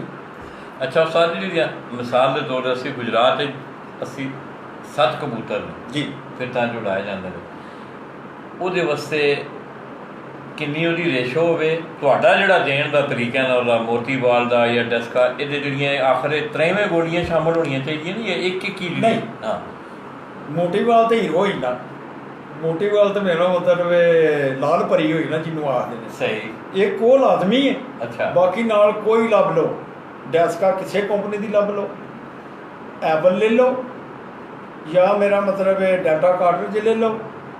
ਜਿੰਨੀਆਂ ਗੋਲੀਆਂ ਇਸ ਮੈਡੀਸਨ ਕਬੂਤਰਬਾਜ਼ੀ ਦੇ ਵਿੱਚ ਘੱਟ ਹੋਣਗੀਆਂ, ਉਹਨਾਂ ਤੁਹਾਡਾ ਕਬੂਤਰ ਜ਼ਿਆਦਾ ਲੰਮੀਆਂ ਪਰਵਾਜ਼ਾਂ ਦੇਦਾ, ਉਹਨਾਂ ਜ਼ਿਆਦਾ 11 ਵਾਲਾ, 12 ਵਾਲਾ, 15 ਵਾਲਾ ਉਹ ਲੰਮਾ ਉੱਡੇਗਾ। ਅਤੇ ਜਿਹੜੀਆਂ ਚੋਖੀਆਂ ਗੋਲੀਆਂ ਹੁੰਦੀਆਂ ਨੇ, ਕਈ ਬੰਦੇ 3 ਫਲਾਣੀਆਂ ਨੇ ਅਤੇ 3 ਫਲਾਣੀਆਂ ਨੇ, ਇੱਕ ਮੋਟੀ ਵਾਲੇ 4 ਗੋਲੀਆਂ ਨੇ, 5 ਨੇ, ਇਹ ਸਾਰੀਆਂ ਜਿੰਨੀਆਂ ਨੇ 2-3 ਫਿਰਤਾਂ ਦੇ ਵਿੱਚ ਜਾ ਕੇ ਫਿਰ ਲੰਮਿਆਂ ਕਰ ਛੱਡਦੀਆਂ ਨੇ ਕਬੂਤਰ ਨੂੰ, ਕਿਉਂਕਿ ਮੈਡੀਸਨ ਕਬੂਤਰ ਨੂੰ ਅੰਦਰੋਂ ਖਾਂਦਾ, ਅੰਦਰੋਂ ਵਲੇਟਦਾ। ਕਿਉਂਕਿ ਜਿਸ ਵੇਲੇ ਕਬੂਤਰ ਖੁਸ਼ਕ ਹੁੰਦਾ, ਕਬੂਤਰ ਦਾ ਪਾਣੀ ਜਿਸਮ ਦਾ ਜਿਸ ਵੇਲੇ ਘਟਦਾ ਜਾਂਦਾ ਅਤੇ ਥੱਲੇ ਆਉਂਦਾ ਜਾਂਦਾ। ਤੇ ਕਈ ਊੜ ਮੱਤ ਵਾਲੇ ਕਬੂਤਰ ਹੁੰਦੇ ਨੇ, ਦਲੇਰ ਕਬੂਤਰ ਹੁੰਦੇ ਨੇ, ਉਹ ਐਡੀ ਕਾਲੀ ਕੋਸ਼ਿਸ਼ ਨਹੀਂ ਕਰਦੇ, ਉਹਨਾਂ ਦਾ ਟਾਈਮ ਹੀ ਨਹੀਂ ਹੋ ਜਾਂਦਾ, ਉਹਨਾਂ ਨੂੰ ਦਵਾਈ ਵੱਧ ਦਿੱਤੀ ਗਈ ਹੁੰਦੀ ਹੈ। ਜਿਸ ਵੇਲੇ ਉਹਨਾਂ ਦੇ ਜਿਸਮ ਦਾ ਪਾਣੀ ਖੁਸ਼ਕ ਹੁੰਦਾ ਤੇ ਉਹ ਊੜ ਮੱਤ ਦੇ ਵਿੱਚ ਟਿਕੇ ਹੁੰਦੇ ਨੇ, ਫਿਰ ਉਹ ਬਾਹਰ ਡਿੱਗ ਪੈਂਦੇ ਨੇ, ਜੰਮਦੇ ਨੇ। ਅੱਛਾ ਉਸਤਾਦ ਜੀ, ਤੇ ਬਣਾਉਣ ਦਾ ਕੀ ਤਰੀਕਾ ਹੈ? ਇਹਦੀ ਕੋਈ ਵੀ ਆ 2 ਗੋਲੀਆਂ ਲਾਓ, ਠੀਕ ਹੋ ਗਿਆ। ਗੋਲੀਆਂ ਤੁਸੀਂ 2 ਕੋਈ ਗੋਲੀਆਂ 2 ਜਿਸ ਤਰ੍ਹਾਂ ਉਸਤਾਦ ਜੀ ਨੇ ਕਿਹਾ ਕਿ ਬਹੁਤ ਜ਼ਰੂਰੀ ਹੈ। ਉਹ ਨੰਬਰ 1 ਹੈ, ਉਹ ਹੀਰੋ ਹੈ, ਮੇਰਾ ਮਤਲਬ ਹੈ ਉਹ ਮੇਨ ਜੁਜ਼ ਹੈ ਉਸ ਨੁਸਖੇ ਦਾ, ਮੋਤੀਵਾਲ। ਦੂਸਰੀ ਮਾਡਰਨ ਗੋਲੀ ਵੀ ਕੰਮ ਕਰਦੀ ਹੈ, ਪਰ ਉਹਦੀ ਨੁਕਸਾਨ ਦੀ ਐਵਰੇਜ ਜਿਹੜੀ ਉਹ ਜ਼ਿਆਦਾ ਹੈ, ਉਹ ਜ਼ਰਾ ਲੈਵਲ ਤੇ ਨਹੀਂ, ਮੇਰਾ ਮਤਲਬ 100% ਨਹੀਂ। ਮੇਰੇ ਹਿਸਾਬ 'ਚ ਇਹ ਗੋਲੀ ਜਿਹੜੀ ਹੈ ਮੋਤੀਵਾਲ ਇਹ 100% ਇਹਦੇ ਨਾਲ ਕੋਈ ਵੀ ਲੈ ਲਓ, ਡੈਸਕਾ ਕਿਸੇ ਕੰਪਨੀ ਦੀ, ਇੱਕ ਸਬਜ਼ ਜੀ ਹੁੰਦੀ ਹੈ, ਇੱਕ ਚਿੱਟੀ ਜੀ ਹੁੰਦੀ ਹੈ, ਇੱਕ ਥੋੜ੍ਹੀ ਕੋ ਲੰਮੀ ਜੀ ਹੁੰਦੀ ਹੈ, ਇਹ ਕੋਈ 4 ਕੰਪਨੀਆਂ ਬਣਾਉਂਦੀਆਂ ਨੇ, ਤੇ ਕੋਈ ਵੀ ਤੁਹਾਨੂੰ ਲੱਭ ਜਾਂਦੀ ਹੈ। ਤੇ ਇਹਦੇ ਨਾਲ ਉਹਨੂੰ ਚੰਗੀ ਤਰ੍ਹਾਂ ਪੀਠਣਾ, ਪੀ ਕੇ ਉਹਨੂੰ ਪੀ ਲਓ, ਠੀਕ ਹੋ ਗਿਆ। ਪੀ ਕੇ ਫਿਰ ਉਹਨੂੰ 35 cc ਦੁੱਧ ਦੇ ਵਿੱਚ ਰਾਤੀ ਸ਼ਾਮਿਲ ਕਰਨਾ। ਇਹ ਕਿੰਨੇ ਕਬੂਤਰਾਂ ਵਾਸਤੇ? ਇਹ ਤੁਸੀਂ ਜ਼ਿਆਦਾ ਤੋਂ ਜ਼ਿਆਦਾ 2 cc ਦੇ ਸਕਦੇ ਹੋ, 2 ਤੋਂ ਵੱਧ ਨਹੀਂ। 2 ਤੋਂ ਵੱਧ ਕਰੋਗੇ ਤਾਂ ਖਤਰੇ ਵਿੱਚ ਟੁਰ ਜਾਣਗੇ। 1.5 ਤੋਂ ਇਹ ਸ਼ੁਰੂ ਹੁੰਦੀ ਹੈ, 1.5 cc ਤੋਂ ਫੀ ਕਬੂਤਰ ਸ਼ੁਰੂ ਹੁੰਦੀ ਹੈ, ਤੇ ਜਿਹੜਾ ਤੁਹਾਡੇ ਆਖੇ ਨਹੀਂ ਪਿਆ ਲੱਗਦਾ ਉਹਨੂੰ 2 ਤੱਕ ਕੱਢ ਸਕਦੇ ਹੋ। ਮਤਲਬ ਉਹਦੇ ਸਮਝ ਜੋ ਜਿਹੜਾ ਕਬੂਤਰ ਜਿਹੜਾ ਹੈ ਉਹ ਅੱਗੇ ਪਿੱਛੇ ਹੋ ਰਿਹਾ ਹੈ, ਉਹਦੇ 'ਚ ਉਹਦਾ ਇਜ਼ਾਫਾ ਤੁਸੀਂ ਅੱਧੀ cc ਦਾ ਇਜ਼ਾਫਾ ਤੁਸੀਂ ਕਰ ਸਕਦੇ ਹੋ। ਉਂਝ ਤਾਂ ਫਿਰ ਕਈ ਬੰਦੇ ਜਿਹੜੇ ਨੇ ਸਾਡੇ ਭਰਾ ਨੇ, ਉਹ ਜਿਸ ਵੇਲੇ ਆਉਂਦੇ ਨੇ ਜਾਂ ਪੌਂ 12 ਤੇ ਜਾਂ 3 ਕਾਣੇ, ਉਹ 2.5 3 ਵੀ ਦੇ ਕੇ ਚਾੜ ਛੱਡਦੇ ਨੇ। ਜਿਹੜਾ ਉਹਨੇ ਆਖਿਆ ਜਿਹਨੂੰ ਲੱਗ ਗਈ, ਜਿਹਦਾ ਉਹ ਤੋਂ ਨਿਕਲ ਆਇਆ, ਸ਼ਾਮੀ ਨਿਕਲ ਆਇਆ 4-5 ਵਜੇ। ਅੱਛਾ ਨੰਬਰਦਾਰੀ ਇਹ ਤੇ ਹੋ ਗਈ ਗੱਲ, ਚਲੋ ਠੀਕ ਹੈ। ਇਹਨੂੰ ਤੁਸੀਂ ਕਿਹੜਾ ਤੁਹਾਡਾ ਤਰੀਕੇਕਾਰ ਹੈ? ਪਾਣੀ 'ਚ ਬਣਾ ਕੇ ਦਿੰਦੇ ਹੋ, ਦੁੱਧ 'ਚ? ਮੈਂ ਸੁਣਨ ਜਾਂਦਾ ਦੁੱਧ 'ਚ भी लोग लेते हैं। ਅਸੀਂ ਦੁੱਧ 'ਚ ਹੀ ਦਿੰਦੇ। दोस्तों नंबरदार जी कह रहे हैं कि मैं उनको पीसने के बाद उन गोलियों को दूध में 35 cc दूध दे दें आप, और फी कबूतर उन्होंने कहा है कि 1.5 cc से शुरू होता है, 1.5 शुरू होता है, यहाँ से ये अमल शुरू होता है। उसमें आपने अब देखना है कि आपके कबूतर की एवरेज क्या है टाइम की, उसको आप बढ़ाना चाहते हैं तो वो 2 तक ले जा सकते हैं। तो नंबरदार जी ਤੁਸੀਂ ਰਾਤ ਨੂੰ ਲੈਂਦੇ ਹੋ? ਜੀ ਰਾਤ ਨੂੰ 10 ਵਜੇ। ਤੁਸੀਂ ਰਾਤ 10 ਵਜੇ ਨੂੰ? ਜੀ। ਉਸ ਤੋਂ ਪਹਿਲਾਂ ਕਬੂਤਰ ਨੇ ਤੁਸੀਂ ਚੈੱਕ ਕਰਦੇ ਹੋ ਕਿ ਉਹਨੇ ਖੁਰਾਕ ਹਜ਼ਮ ਕਰ ਲਈ ਹੈ ਜਾਂ ਕੋਈ ਇਸ ਤਰ੍ਹਾਂ ਦਾ ਅਮਲ ਹੈ ਵਿੱਚ? ਕੋਈ ਜ਼ਰੂਰਤ ਨਹੀਂ, ਜ਼ਰੂਰੀ ਨਹੀਂ, ਕੋਈ ਜ਼ਰੂਰੀ ਨਹੀਂ, ਕਿਉਂਕਿ ਪਾਣੀ ਪਿਲਾਉਣ ਦੇ ਵਿੱਚ ਵੀ ਕਬੂਤਰਬਾਜ਼ਾਂ ਦਾ ਇੱਕ ਤਰੀਕਾਕਾਰ ਹੁੰਦਾ। ਕਬੂਤਰ ਦੀ ਪੋਟ ਠੰਡੀ ਰਹੇਗੀ ਤੇ ਤੁਹਾਡੇ ਦਾਣੇ ਹਜ਼ਮ ਨਹੀਂ ਕਰਨਾ। ਕਬੂਤਰ ਦੀ ਪੋਟ ਜਿਹੜੀ ਹੈ ਜੇ ਅੰਦਰੋਂ ਠੰਡੀ ਰਹੇਗੀ ਤੇ ਉਹ ਦਾਣੇ ਵੀ ਰੱਖੇਗਾ, ਉਹ ਢਿੱਲਾ ਵੀ ਰਹੇਗਾ। ਇਸ ਵਾਸਤੇ ਇਹਨਾਂ ਨੂੰ ਗਰਮ ਹੀ ਰੱਖਣਾ ਜੀ, ਇਹਨਾਂ ਦੀ ਪੋਟ ਜਿਹੜੀ ਹੈ ਗਰਮ ਹੀ ਰੱਖਣੀ ਹੈ। ਸੁਬਾਹ ਖੁਰਾਕ ਦੇ ਨਾਲ 5 cc ਪਾਣੀ, ਉਸ ਤੋਂ ਘੰਟੇ ਬਾਅਦ ਉਹਨਾਂ ਅੱਗੇ ਖੁੱਲ੍ਹਾ ਰੱਖੋ। ਫਿਰ ਉਹਨਾਂ ਨੂੰ ਧੁੱਪੇ ਲਾਓ, ਧੁੱਪੇ ਤੋਂ ਬਾਅਦ ਫਿਰ 11 ਵਜੇ ਨਾਲ ਉਹਨਾਂ ਨੂੰ ਫਿਰ ਪਾਣੀ ਪਾਓ। ਪਾਣੀ ਤਾਜ਼ਾ ਪਾ ਕੇ ਤੇ ਫਿਰ ਉਹਨਾਂ ਨੂੰ ਖੁੱਡੇ ਖੋਲ੍ਹ ਦਿਓ, ਉਹਨਾਂ ਦੇ ਵਿੱਚ ਰਿਲੈਕਸ ਰਹਿਣ, ਅੰਦਰ ਬਾਹਰ ਆਉਂਦੇ ਜਾਂਦੇ ਰਹਿਣ ਦਾਣੇ ਦੇ ਟਾਈਮ ਤੱਕ। ਅਤੇ ਦਾਣਾ ਹੱਥ ਜਿਹੜਾ 2 ਹੈ ਕਿ 1:30 ਤੋਂ 2 ਵਜੇ ਤੱਕ ਤਕਰੀਬਨ ਜਿਹੜਾ ਅਸੀਂ ਪਾਉਂਦੇ ਹਾਂ, 1:30 ਵਜੇ ਪਾ ਦਿਓ, 2 ਵਜੇ ਸਾਫ਼ ਕਰ ਦਿਓ। ਮਤਲਬ ਉਹਦੀ ਟਾਈਮਿੰਗ ਨੇ ਦਾਣੇ ਦੀਆਂ ਦੋਸਤੋ ਇਹ ਜ਼ਿਮਨੀ ਗੱਲਾਂ ਵਿੱਚ ਐਸੀਆਂ ਆਉਂਦੀਆਂ ਨੇ ਕਿ ਬੜੀਆਂ ਟੈਕਨੀਕਲ ਗੱਲਾਂ ਹੁੰਦੀਆਂ ਨੇ, ਕਿਉਂਕਿ ਅਕਸਰ ਦੇਖਿਆ ਗਿਆ ਕੋਈ ਦੋਸਤ ਸਾਹਿਬਾਬ ਨੇ ਉਹ ਕੰਮ ਕਾਜ ਨਿਕਲ ਗਏ ਅਤੇ ਉਹ ਕਹਿੰਦੇ ਨੇ ਯਾਰ ਲੇਟ ਹੋ ਗਏ, ਚਲੋ ਅੱਜ ਸ਼ਾਮੀ ਦੇ ਲਾਂਗੇ, ਅੱਜ 2 ਘੰਟੇ ਬਾਅਦ ਦੇ ਲਾਂਗੇ। ਨੰਬਰਦਾਰ ਜੀ ਇਸ ਗੱਲ 'ਤੇ ਜ਼ੋਰ ਦਿੰਦੇ ਨੇ ਕਿ ਉਹ ਟਾਈਮ ਹੈ ਨਾ ਤੁਹਾਡਾ, ਜਿਸ ਤਰ੍ਹਾਂ ਤੁਸੀਂ ਬੱਚਿਆਂ ਨੂੰ ਸਕੂਲ ਲੈਣ ਜਾਂਦੇ ਹੋ ਨਾ ਜਾਂ ਮੱਝ ਚੋਂਦੇ ਹੋ, ਇਹ ਬੜੇ ਡਿਊਟੀਫੁਲ ਟਾਈਮ ਹੁੰਦੇ ਨੇ। ਮੱਝ ਦਾ ਚੁਆਈ, ਬੱਚਿਆਂ ਨੂੰ ਸਕੂਲੋਂ ਲਿਆਉਣਾ, ਕਬੂਤਰਾਂ ਨੂੰ ਖੁਰਾਕ ਦੇਣੀ। ਅਤੇ ਨੰਬਰਦਾਰ ਜੀ ਕਹਿ ਰਹੇ ਨੇ ਕਿ 2 ਵਜੇ ਦਾ ਆਈਡੀਅਲ ਟਾਈਮ ਹੈ ਕਿ ਮਸਤ ਜਿਹੜਾ ਹੈ ਨਾ 2 ਵਜੇ ਅਸੀਂ ਉਹਨਾਂ ਅੱਗੇ ਦਾਣਾ ਪਾ ਕੇ ਉਹਨਾਂ ਨੂੰ ਪਾਣੀ ਪਿਆ ਕੇ ਅਤੇ ਉਸ ਤੋਂ ਅਗਲਾ ਅਮਲ। ਅਤੇ ਦੋਸਤੋ ਅੱਜ ਮੋਤੀਵਾਲ ਦਾ ਸਿਲਸਿਲਾ ਵੀ ਮੇਰਾ ਖਿਆਲ ਹੈ ਜਿਹੜੇ ਦੋਸਤ ਸਾਹਿਬਾਬ ਮੈਨੂੰ ਕੋਈ ਸੁਣ ਰਹੇ ਨੇ, ਦੇਖ ਰਹੇ ਨਹੀਂ ਰਿਹਾ ਕੋਈ ਲੋਕ, ਬਹੁਤ ਜ਼ਿਆਦਾ ਬੰਦੇ, ਕੋਈ ਦੋਸਤ ਸਾਹਿਬਾਬ ਦੇਖ ਰਹੇ ਨੇ, ਕੋਈ ਕਮੈਂਟਸ ਆ ਰਹੇ ਨੇ ਉਹਨਾਂ ਦੇ ਇੰਗਲਿਸ਼ ਚੈੱਕ ਕਰ ਲਓ ਨਾਲੇ। ਤਾਂ ਦੋਸਤੋ ਇਹ ਜਿਹੜਾ ਤਜਰਬਾ, ਜਿਹੜੀਆਂ ਗੱਲਾਂ ਤੁਹਾਨੂੰ ਦੱਸੀਆਂ ਨੇ ਨੰਬਰਦਾਰ, ਇਨਸ਼ਾਅੱਲਾ ਅਸੀਂ ਦੇਸੀ ਉੱਤੇ ਵੀ ਆਵਾਂਗੇ, ਮਗਰ ਉਹਦਾ ਇਹ ਤਰੀਕੇਕਾਰ ਹੈ ਕਿ ਦੇਸੀ ਜਿਹੜੀਆਂ ਚੀਜ਼ਾਂ ਨੇ, ਸਭ ਤੋਂ ਪਹਿਲੀ ਗੱਲ ਤਾਂ ਇਹ ਵੇ, ਮੇਰੀ ਬੜੀ ਗੁਫ਼ਤਗੂ ਹੋ ਰਹੀ ਹੈ ਨੰਬਰਦਾਰ ਜੀ ਨਾਲ ਇਸ ਮੌਜੂ ਦੇ ਉੱਤੇ। ਉਹ ਆਉਂਦੇ ਨੇ ਕਿ ਪਹਿਲੇ ਨੰਬਰ 1 ਗੱਲ ਤਾਂ ਇਹ ਕਿ ਦੇਸੀ ਦੀ ਪਹਿਚਾਣ ਬਹੁਤ ਘੱਟ ਲੋਕਾਂ ਨੂੰ ਹੁੰਦੀ ਹੈ, ਕਿਉਂਕਿ 2 ਨੰਬਰੀ ਜਿਸ ਮੁਲਕ ਵਿੱਚ ਤੁਹਾਨੂੰ ਲੋਕ ਖੋਤੇ ਕਹੋ ਕੇ ਖਵਾ ਸਕਦੇ ਨੇ ਅਤੇ ਉਹ 2 ਨੰਬਰ ਤੁਹਾਨੂੰ ਦਵਾਈ ਵੀ ਦੇ ਸਕਦੇ ਨੇ। ਔਰ ਆਲਮੋਸਟ ਹੋ ਰਿਹਾ ਐਲੀਪੈਥੀ, ਤੁਸੀਂ ਦੇਖ ਲਓ ਬਹੁਤ ਸਾਰੇ ਮਾਮਲਾਤ ਸਾਹਮਣੇ ਆ, ਉਹਦੇ ਉੱਤੇ ਵੀ ਗੁਫ਼ਤਗੂ ਹੋਏਗੀ, ਮਗਰ ਉਹਦੇ ਵਾਸਤੇ ਪੂਰਾ ਜ਼ੋਰ ਹੀ ਬਣਨਾ ਪੈਂਦਾ ਹੈ। ਤੁਹਾਨੂੰ ਦਵਾਈ ਦੀ ਪਹਿਚਾਣ ਹੋਵੇ, ਫਿਰ ਉਹਦੇ ਬਣਾਉਣ ਦਾ ਜਿਹੜਾ ਅਮਲ ਹੈ ਉਹ ਇਤਨਾ ਸਾਫ਼ ਔਰ ਸ਼ਫਾਫ ਹੈ ਔਰ ਇਤਨਾ ਮਿਹਨਤ ਤਲਬ ਹੈ ਕਿ ਉਹਦੇ 'ਚ ਜ਼ਰਾ ਜਿਹਾ ਵੀ ਸੇਕ ਜ਼ਿਆਦਾ ਹੋ ਗਿਆ ਜਾਂ ਕਮ ਹੋ ਗਿਆ, ਉਹ ਨੁਸਖਾ ਤੁਹਾਡਾ ਬੇਕਾਰ ਹੋ ਜਾਂਦਾ ਹੈ। ਪਰ ਲਿਹਾਜ਼ਾ ਲੋਕਾਂ ਨੇ ਇੱਕ ਸ਼ਾਰਟਕਟ ਕੱਢਿਆ। ਇਹ ਨੰਬਰਦਾਰ ਜੀ ਮੋਤੀਵਾਲ ਦੀ ਇਜਾਦ ਇਹ ਕਿੱਥੋਂ ਕੋਈ ਸ਼ੁਰੂਆਤ ਹੋਈਆਂ ਨੇ? ਇਹ ਭਦੌਰੀਆਂ ਨੇ ਸ਼ੁਰੂ ਕੀਤੀਆਂ ਨੇ, ਕਰਾਚੀਆਂ ਹੋਈਆਂ ਨੇ, ਫੈਸਲਾਬਾਦ ਤੋਂ? ਇਹ ਕੁਝ ਹੈ ਜ਼ਹਿਨ 'ਚ ਕੋਈ ਐਸੀ ਗੱਲ? ਇਸ ਚੀਜ਼ ਦਾ ਤਾਂ ਪਤਾ ਨਹੀਂ, ਇਹ ਕੋਈ ਦਿਮਾਗ ਦੀ ਮੇਰਾ ਮਤਲਬ ਹੈ ਕੋਈ ਨਹੀਂ, ਇਹ ਸ਼ੁਰੂ ਕਿੱਥੋਂ ਹੋਈਆਂ ਨੇ? ਇਹ ਦੇਣ ਦਾ ਜਿਹੜਾ ਤਰੀਕੇਕਾਰ ਹੈ ਇਹ ਲਾਹੌਰ ਤੋਂ ਸ਼ੁਰੂ ਹੋਇਆ ਹੈ, ਕਿੱਥੋਂ ਸ਼ੁਰੂ ਹੋਇਆ ਹੈ? ਇਹ ਕੋਈ ਪਤਾ ਨਹੀਂ ਜੀ, ਕਿਸੇ ਸ਼ੁਰੂ ਕੀਤਾ ਹੀ ਹੈ ਨੰਬਰਦਾਰ ਜੀ ਦੋਸਤੋ, ਕਿਸੇ ਭਲੇ ਮਾਨਸ ਨੇ ਅੱਲਾ ਉਹਦਾ ਭਲਾ ਕਰੇ। ਜਿੰਨਾ ਕਬੂਤਰਬਾਜ਼ਾਂ ਦੀ ਮੁਸ਼ਕਲ ਆਸਾਨ ਕੀਤੀ ਹੈ, ਤੇ ਇਹ ਅੱਗੋਂ ਵੀ ਮੇਰਾ ਮਤਲਬ ਹੈ ਇਹ ਉਹ ਲੋਕ ਹੀ ਮੇਰਾ ਮਤਲਬ ਯਾਦ ਕਰਦੇ ਰਹਿੰਦੇ ਨੇ ਜਿਹੜੇ ਇਹਨਾਂ ਦੇ ਮਗਰ ਰਹਿੰਦੇ ਨੇ, ਜਿਹੜੇ ਉਸਤਾਦ ਇਹਨਾਂ ਦੇ ਤਜਰਬੇ ਕਰਦੇ ਰਹਿੰਦੇ ਨੇ। ਅੱਲਾ ਉਹਨਾਂ ਨੂੰ ਯਾਦੀ ਦੇ, ਅੱਲਾ ਉਹਨਾਂ ਨੂੰ ਖੁਸ਼ ਰੱਖੇ। ਫਿਰ ਉਹ ਜਿਸ ਕੱਢ ਲੈਂਦੇ ਨੇ, ਸਾਰਾ ਕੁਝ ਬਣਾ ਲੈਂਦੇ, ਤੇ ਫਿਰ ਲੋਕਾਂ ਨੂੰ ਵੀ ਦੱਸਦੇ ਨੇ ਸਾਰਿਆਂ ਦਾ ਕੰਮ ਪਿਆ ਚੱਲਦਾ। ਉਹਨਾਂ ਦਾ ਕਰ ਭਲਾ ਤੇ ਉਹ ਭਲਾ। ਉਹਨਾਂ ਦੋਰੀਆਂ ਜੋ ਲੋਕਾਂ ਨੇ ਸਿਰ ਕੱਢ ਸੜੇ ਨੇ ਜਨਾਬ, ਅੱਗ ਲੈ ਕੇ ਬੈਠੇ ਨੇ, ਕੋਈ ਮਿੱਠਾ ਤੇਲੀਆ ਮਾਰ ਰਿਹਾ, ਕੋਈ ਕਸਤੂਰੀ ਨੂੰ ਮਾਰ ਰਿਹਾ, ਕੋਈ ਮੋਤੀ ਰਗੜ ਰਿਹਾ। ਮਤਲਬ ਇਹ ਦੋਸਤੋ ਉਹਦੇ 'ਤੇ ਬੜਾ ਜਿਹੜਾ ਦੇਸੀ ਜਿਹੜਾ ਤਰੀਕੇਕਾਰ ਹੈ, ਜਿਹੜੇ ਕੋਈ ਪੁਰਾਣੇ ਲੋਕ ਜਾਂ ਦੋਸਤ ਅਹਿਬਾਬ ਮੈਨੂੰ ਸੁਣ ਰਹੇ ਨੇ, ਮੇਰਾ ਆਪਣਾ ਖਾਨਦਾਨੀ ਇੱਕ ਹਕਮਤ ਦਾ ਇੱਕ ਸਿਲਸਿਲਾ ਹੈ। ਉਹਦੇ ਵਾਸਤੇ ਹੁੰਦਾ ਹੈ ਕਿ ਉਹ ਬੜੇ ਪ੍ਰੋਲਾਂਗ ਚੀਜ਼ਾਂ ਨੇ। ਹੁਣ ਮਿੱਠਾ ਤੇਲੀਏ ਨੂੰ ਮਾਰਨਾ ਇੱਕ ਬਹੁਤ ਵੱਡਾ ਪ੍ਰੋਸੈਸ ਹੈ। ਸੁੱਚੇ ਮੋਤੀ ਨੂੰ ਮਾਰਨ ਤੋਂ ਇਹ ਮੁਦੱਬਰ ਕਰਨਾ, ਮੁਦੱਬਰ ਮਤਲਬ ਉਹਦੀ ਮਾਹੀਅਤ ਨੂੰ ਚੇਂਜ ਕਰਨਾ। ਇਸੇ ਤਰ੍ਹਾਂ ਕਸਤੂਰੀ ਹੈ, ਠੀਕ ਹੈ, ਹੋਰ ਚੀਜ਼ਾਂ ਨੇ। ਇਹ ਇੱਕ ਤਾਂ ਮਹਿੰਗੀਆਂ ਨੇ, ਦੂਸਰਾ ਇਹ ਕਿ ਇਹਨਾਂ ਨੂੰ ਬਣਾਉਣ ਦਾ ਜਿਹੜਾ ਤਰੀਕੇਕਾਰ ਹੈ ਉਹ ਬੜਾ ਮੁਸ਼ਕਿਲ ਹੈ। ਹਰ ਆਦਮੀ ਉਸ ਅਮਲ ਤੋਂ ਨਹੀਂ ਗੁਜ਼ਰ ਸਕਦਾ। ਬਹੁਤ ਸਾਰੇ ਲੋਕ ਆਪਣਾ ਨੁਕਸਾਨ ਵੀ ਕਰਦੇ ਨੇ। ਪਰ ਲਿਹਾਜ਼ਾ ਇੱਕ ਸ਼ਾਰਟਕਟ ਇਜਾਦ ਹੋਈ ਔਰ ਉਹਨੇ ਲੋਕਾਂ ਨੂੰ ਆਸਾਨੀ ਪੈਦਾ ਕਰ ਦਿੱਤੀ ਕਿ 2 ਮਿੰਟ ਲੱਗਦੇ ਨੇ, 2 ਗੋਲੀਆਂ ਰਗੜੋ, 35 ਸੀਸੀ ਦੁੱਧ ਪਾ ਕੇ ਵਿੱਚ ਰਾਤੀ, ਜਿਸ ਤਰ੍ਹਾਂ ਨੰਬਰਦਾਰ ਜੀ ਨੇ ਦੱਸਿਆ ਕਿ 1.5 ਸੀਸੀ ਤੋਂ ਇਹਨੂੰ ਤੁਸੀਂ ਸਟਾਰਟ ਕਰੋ, ਠੀਕ ਹੈ। ਉਸ ਤੋਂ ਬਾਅਦ ਆਪਣੇ ਕਬੂਤਰ ਦੇ ਸਿਲਸਿਲੇ। ਅੱਛਾ ਨੰਬਰਦਾਰ ਜੀ, ਇੱਕ ਜ਼ਿਮਨੀ ਹੋਰ ਜੀ ਗੱਲ ਹੈ, ਜਿਹੜਾ ਅਸੀਂ ਇੱਕ ਵਿੱਚ ਜਾਂਦਿਆਂ ਵਿੱਚ ਇੱਕ ਛੋਟੀ ਜਿਹੀ ਗੱਲ ਕੀਤੀ ਹੈ ਕਿ ਕਬੂਤਰ ਆਪਣੇ ਜਿਸਮ ਦਾ ਪਾਣੀ ਘਟਾਉਂਦਾ ਹੈ। ਔਰ ਇਹ ਇੱਕ ਸਾਇੰਟੀਫਿਕ ਗੱਲ ਹੈ ਦੋਸਤੋ ਕਿ ਅਗਰ ਇੱਕ ਇਨਸਾਨ ਹੈ, ਗਰਮੀ 'ਚ ਮੈਂ ਬਾਹਰ ਜਾਣਾ ਵਾ, ਮੇਰੇ ਜਿਸਮ ਦਾ ਪਸੀਨਾ ਨਿਕਲਦਾ ਹੈ ਅਤੇ ਮੇਰੇ ਜਿਸਮ ਨੂੰ ਤਲਬ ਹੁੰਦੀ ਹੈ ਪਾਣੀ ਦੀ। ਨੰਬਰਦਾਰ ਜੀ, ਇਸ ਚੀਜ਼ ਨੂੰ ਪੂਰਾ ਕਰਨ ਵਾਸਤੇ ਕੀ ਕਬੂਤਰ ਦੇ ਨਾਲ ਅਮਲ ਕੀਤਾ ਜਾਂਦਾ ਹੈ ਕਿ ਕਬੂਤਰ ਨੂੰ ਇਸ ਚੀਜ਼ ਦਾ ਅਹਿਸਾਸ ਘੱਟ ਹੋਵੇ ਕਿ ਮੈਨੂੰ ਪਿਆਸ ਲੱਗਦੀ ਹੈ? ਵੀ ਕੀ ਖੁਰਾਕ ਦੇ ਵਿੱਚ ਕੋਈ ਚੀਜ਼ ਐਸੀ ਦੇਣੀ ਚਾਹੀਦੀ ਹੈ ਜਾਂ ਕੀ? ਨਹੀਂ, ਉਹਦਾ ਇਹ ਵੇ ਕਿ ਇਹ ਤਾਂ ਹੀ ਅੱਜ ਕੱਲ੍ਹ ਤੁਸੀਂ ਜਿਸ ਵੇਲੇ ਵੇਖੋਗੇ ਨਾ, ਜਿਹੜੇ ਉਸਤਾਦ ਲੋਕ ਨੇ ਵੱਡੇ, ਅੱਲਾਹ ਤਾਲਾ ਇਹਨਾਂ ਵੱਡਿਆਂ ਉਸਤਾਦਾਂ ਨੂੰ ਯਾਦੀ ਦੇ ਖੁਸ਼ ਰਹਿਣ। ਇਹ ਜਿਸ ਕਬੂਤਰ ਫੜਦੇ ਨੇ ਤੇ ਉਹਦੀ ਐਨ ਕਰਕੇ ਨਾ ਥੱਲੇ ਵੱਡੀ ਟੋਂਦੇ ਨੇ।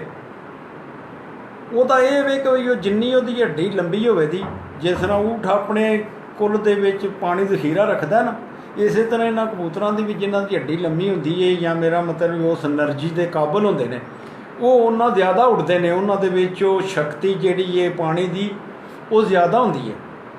ਉਹ ਕੋਈ ਦੂਜਿਆਂ ਨਾਲੋਂ 2-2 ਘੰਟੇ ਵੱਧ ਉੱਡ ਜਾਂਦੇ ਨੇ।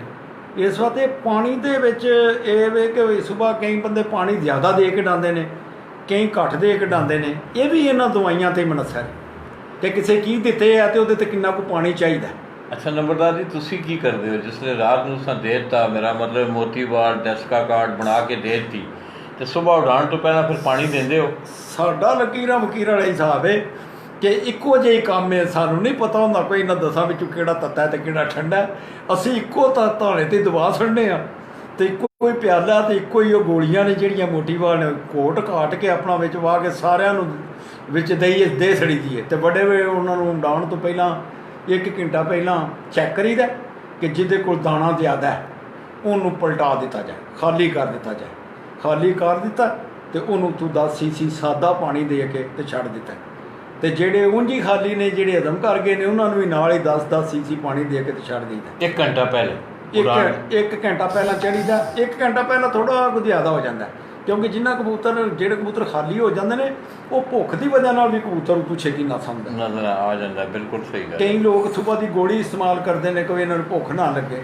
ਬਹਰਹਾਲ ਜਿੰਨਾ ਨੇੜੇ ਜਾ ਕੇ ਇਹਨਾਂ ਨੂੰ ਪਲਟੋ ਦੇ ਅੱਧਾ ਘੰਟਾ ਰਹਿੰਦਾ ਉਡਾਣ 'ਚ, ਅਤੇ ਪਲਟ ਲਓ ਤੇ ਪਾਣੀ ਦੇ ਕੇ ਛੱਡ ਦੇ। ਨਹੀਂ, ਇਹ ਗੱਲਾਂ ਲੰਮੀਆਂ ਹੋਣੀਆਂ ਜਾਂਦੀਆਂ ਨੇ। ਇਹਦੇ ਵਿੱਚ ਹੁਣ ਗੱਲ ਇੱਕ ਸਿਮਰਨ ਛੇੜ ਦਿੱਤੀ ਹੈ ਦੱਸੋ ਕਿ ਕਈ ਲੋਕ ਜਿਹੜੇ ਨੇ ਜਿਸਲੇ ਖੁਰਾਕ ਜਿਹੜਾ ਕਬੂਤਰ ਹਜ਼ਮ ਕਰ ਜਾਂਦਾ ਹੈ, ਬਿਲਕੁਲ ਉਹਦੇ ਖੁਰਾਕ ਨਹੀਂ ਹੁੰਦੀ।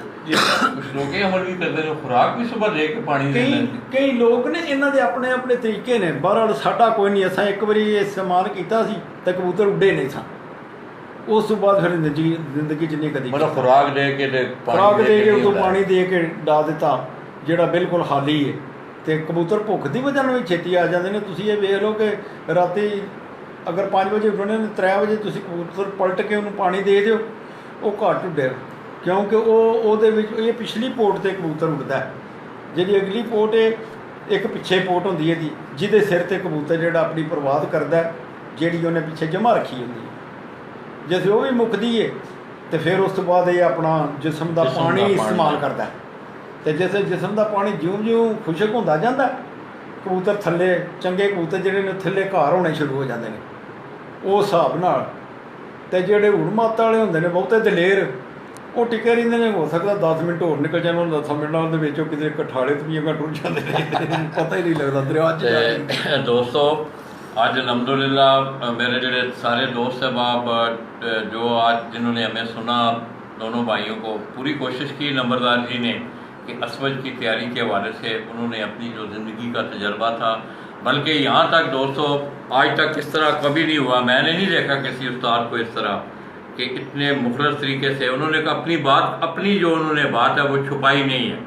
उन्होंने साफ बता दिया है कि मैं भी आजकल ये नुस्खा इस्तेमाल करता हूँ, पर पटाई से लेके कबूतर उड़ाने तक।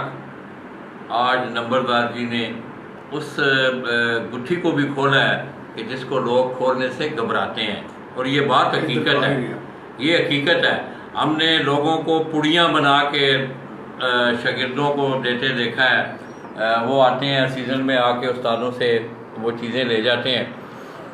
इसके अलावा दोस्तों, नंबरदार जी से मैंने शुरू में ये रिक्वेस्ट की थी कि नंबरदार जी आपने लोगों की भरपूर रहनुमाई करनी है, और सैकड़ों लोगों को मैंने, ये नहीं है कि ये मेरे मुंह पे बैठे हुए हैं मैं इसलिए ये बात कर रहा हूँ, सैकड़ों लोगों को मैंने नंबरदार, किसी ने कल परसों की बात है, शायद इनको फ़ोन आया हो, एक आदमी के कबूतरों को आँख का अर्जा लागता, तो मैंने कहा उस्ताद जी से बात करो, तो वो पूरी रहनुमाई करते हैं। इवन के मुझे याद है इंडिया से सिख थे, ये बैठे हुए हैं नंबरदार जी, उन्होंने कहा जी कबूतर उड़ते नहीं हैं, तो नंबरदार जी ने उनकी पूरी रहनुमाई की और उनके कबूतर उड़े, और उन्होंने फ़ोन भी किया उनको कि आपकी मेहरबानी।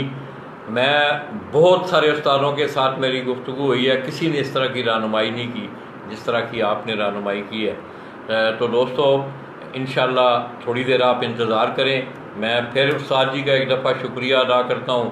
हीरा भी आज हमारे साथ है, ये तमाम प्रोग्राम पहुँचाने में हीरा का बड़ा अमल दखल है।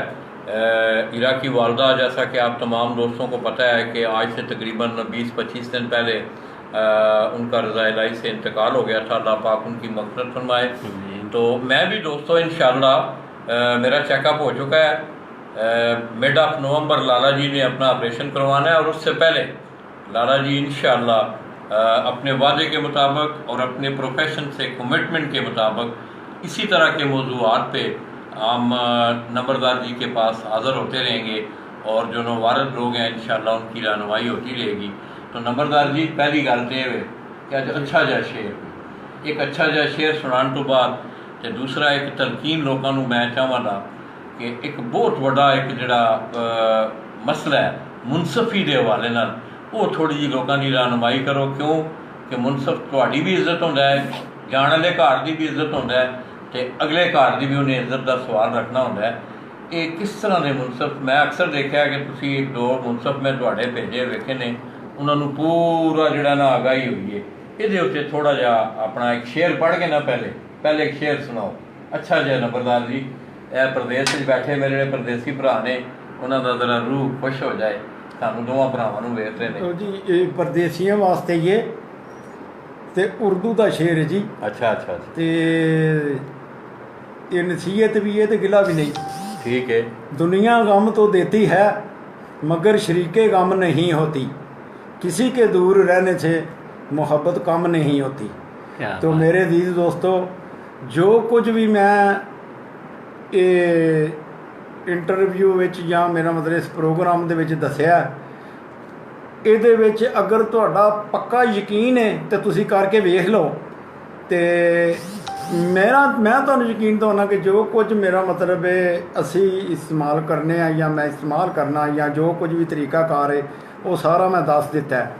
ਅਤੇ ਇਨਸ਼ਾ ਤਾਲਾ ਇਹ ਤੁਸੀਂ ਕਾਮਯਾਬੀ ਇਹਨੂੰ ਫੜੋਗੇ। ਔਰ ਮੈਂ ਫਿਰ ਦੁਬਾਰਾ ਆਪਣੇ ਭਰਾਵਾਂ ਅੱਗੇ ਹੱਥ ਜੋੜ ਕੇ ਅਰਜ਼ ਕਰਨਾ ਕਿ ਅੱਲਾਹ ਤਾਲਾ ਤੁਹਾਨੂੰ ਤੰਦਰੁਸਤੀ ਦੇ। ਜੇ ਮੇਰੇ ਕੋਲ ਕੋਈ ਗਲਤ ਗੱਲ ਨਿਕਲ ਗਈ ਹੋਵੇ ਜਾਂ ਗਲਤ ਕੋਈ ਫੋਂਡੂ ਵਾਲੀ ਗੱਲ ਨਿਕਲ ਗਈ ਹੋਵੇ, ਜਿਸ ਤਰ੍ਹਾਂ ਦੀ ਵੀ ਹੈ, ਅਤੇ ਮੈਂ ਸਾਰਿਆਂ ਭਰਾਵਾਂ ਕੋਲੋਂ ਮਾਫੀ ਚਾਹੁੰਦਾ। ਮੇਰੇ ਵਾਸਤੇ ਦੁਆ ਕਰਿਓ, ਅੱਲਾਹ ਤਾਲਾ ਮੈਨੂੰ ਤੰਦਰੁਸਤੀ ਦੇ। ਅਤੇ ਨੰਬਰਦਾਰ ਜੀ ਮੁਨਸਫ ਦੇ ਹਵਾਲੇ ਨਾਲ ਮੈਂ ਤੁਹਾਨੂੰ ਗੁਜ਼ਾਰਿਸ਼ ਕੀਤੀ ਸੀ ਇੱਕ, ਕਿਉਂਕਿ ਬੜਾ ਲੰਬੀ ਹੈ, ਅਸੀਂ ਵਿਜ਼ਿਟ 'ਤੇ ਹੁੰਦੇ ਹਾਂ ਟੂਰਨਾਮੈਂਟਾਂ ਦੇ ਦੌਰਾਨ, ਲੋਕਾਂ ਨੂੰ ਪਤਾ ਹੀ ਨਹੀਂ ਹੁੰਦਾ ਮੁਨਸਫ ਨੂੰ ਕਿ ਟੂਰਨਾਮੈਂਟ ਦੇ ਕਵਾਨੀਨ ਨੇ ਕਿਸ ਤਰ੍ਹਾਂ ਮੋਹਰਾਂ। ਕਈ ਮੁਨਸਫ ਆਉਂਦੇ ਨੇ ਉਹਨਾਂ ਕੋਲ ਮੋਹਰ ਹੀ ਨਹੀਂ ਹੁੰਦੀ, ਕਈ ਆਉਂਦੇ ਨੇ ਉਹਨਾਂ ਕੋਲ ਪੈਡ ਨਹੀਂ ਹੁੰਦਾ। ਇਹ ਕੀ ਨਾ ਜੀ, ਮੁਨਸਫ ਤੋਂ ਸਾਰੀ ਗੇਮ ਆ ਕੇ ਰਹਿ ਜਾਂਦੀ ਹੈ। ਮੁਨਸਫ ਕਿਉਂਕਿ ਜਿਹਨੂੰ ਵੀ ਅਸੀਂ ਜਿਹੜਾ ਮੁਨਸਫ ਭੇਜਦੇ ਹਾਂ, ਅਸੀਂ ਉਹਨੂੰ ਪਹਿਲਾਂ ਬਕਾਇਦਾ ਅੱਧਾ ਘੰਟਾ ਪੂਰਾ ਲੈਕਚਰ ਦੇਈਦਾ, ਪੂਰਾ ਉਹਨੂੰ ਦੱਸੀਦਾ ਕਿ ਕਿਸੇ ਦੀ ਹੱਕ ਤਲਫੀ ਕਿਸੇ ਸੂਰਤ ਨਹੀਂ ਹੋਣੀ ਚਾਹੀਦੀ। ਅਗਰ ਥੋੜ੍ਹੀ ਕੁ ਮੇਰਾ ਮਤਲਬ ਇਹ ਗੱਲ ਰਲੇ 'ਚ ਪੈਂਦੀ ਹੈ ਤਾਂ ਉਹ ਆਪਣੇ ਹਾਲੀ ਪਾਣੀ ਹੈ, ਅਗਲੇ ਹਾਲੇ ਨਹੀਂ ਪਾਣੀ, ਕਿ ਕੱਲ੍ਹ ਨੂੰ ਕੋਈ ਇਹ ਨਾ ਆਖੇ ਕਿ ਸਾਡੇ ਨਾਲ ਇੰਝ ਹੋਇਆ।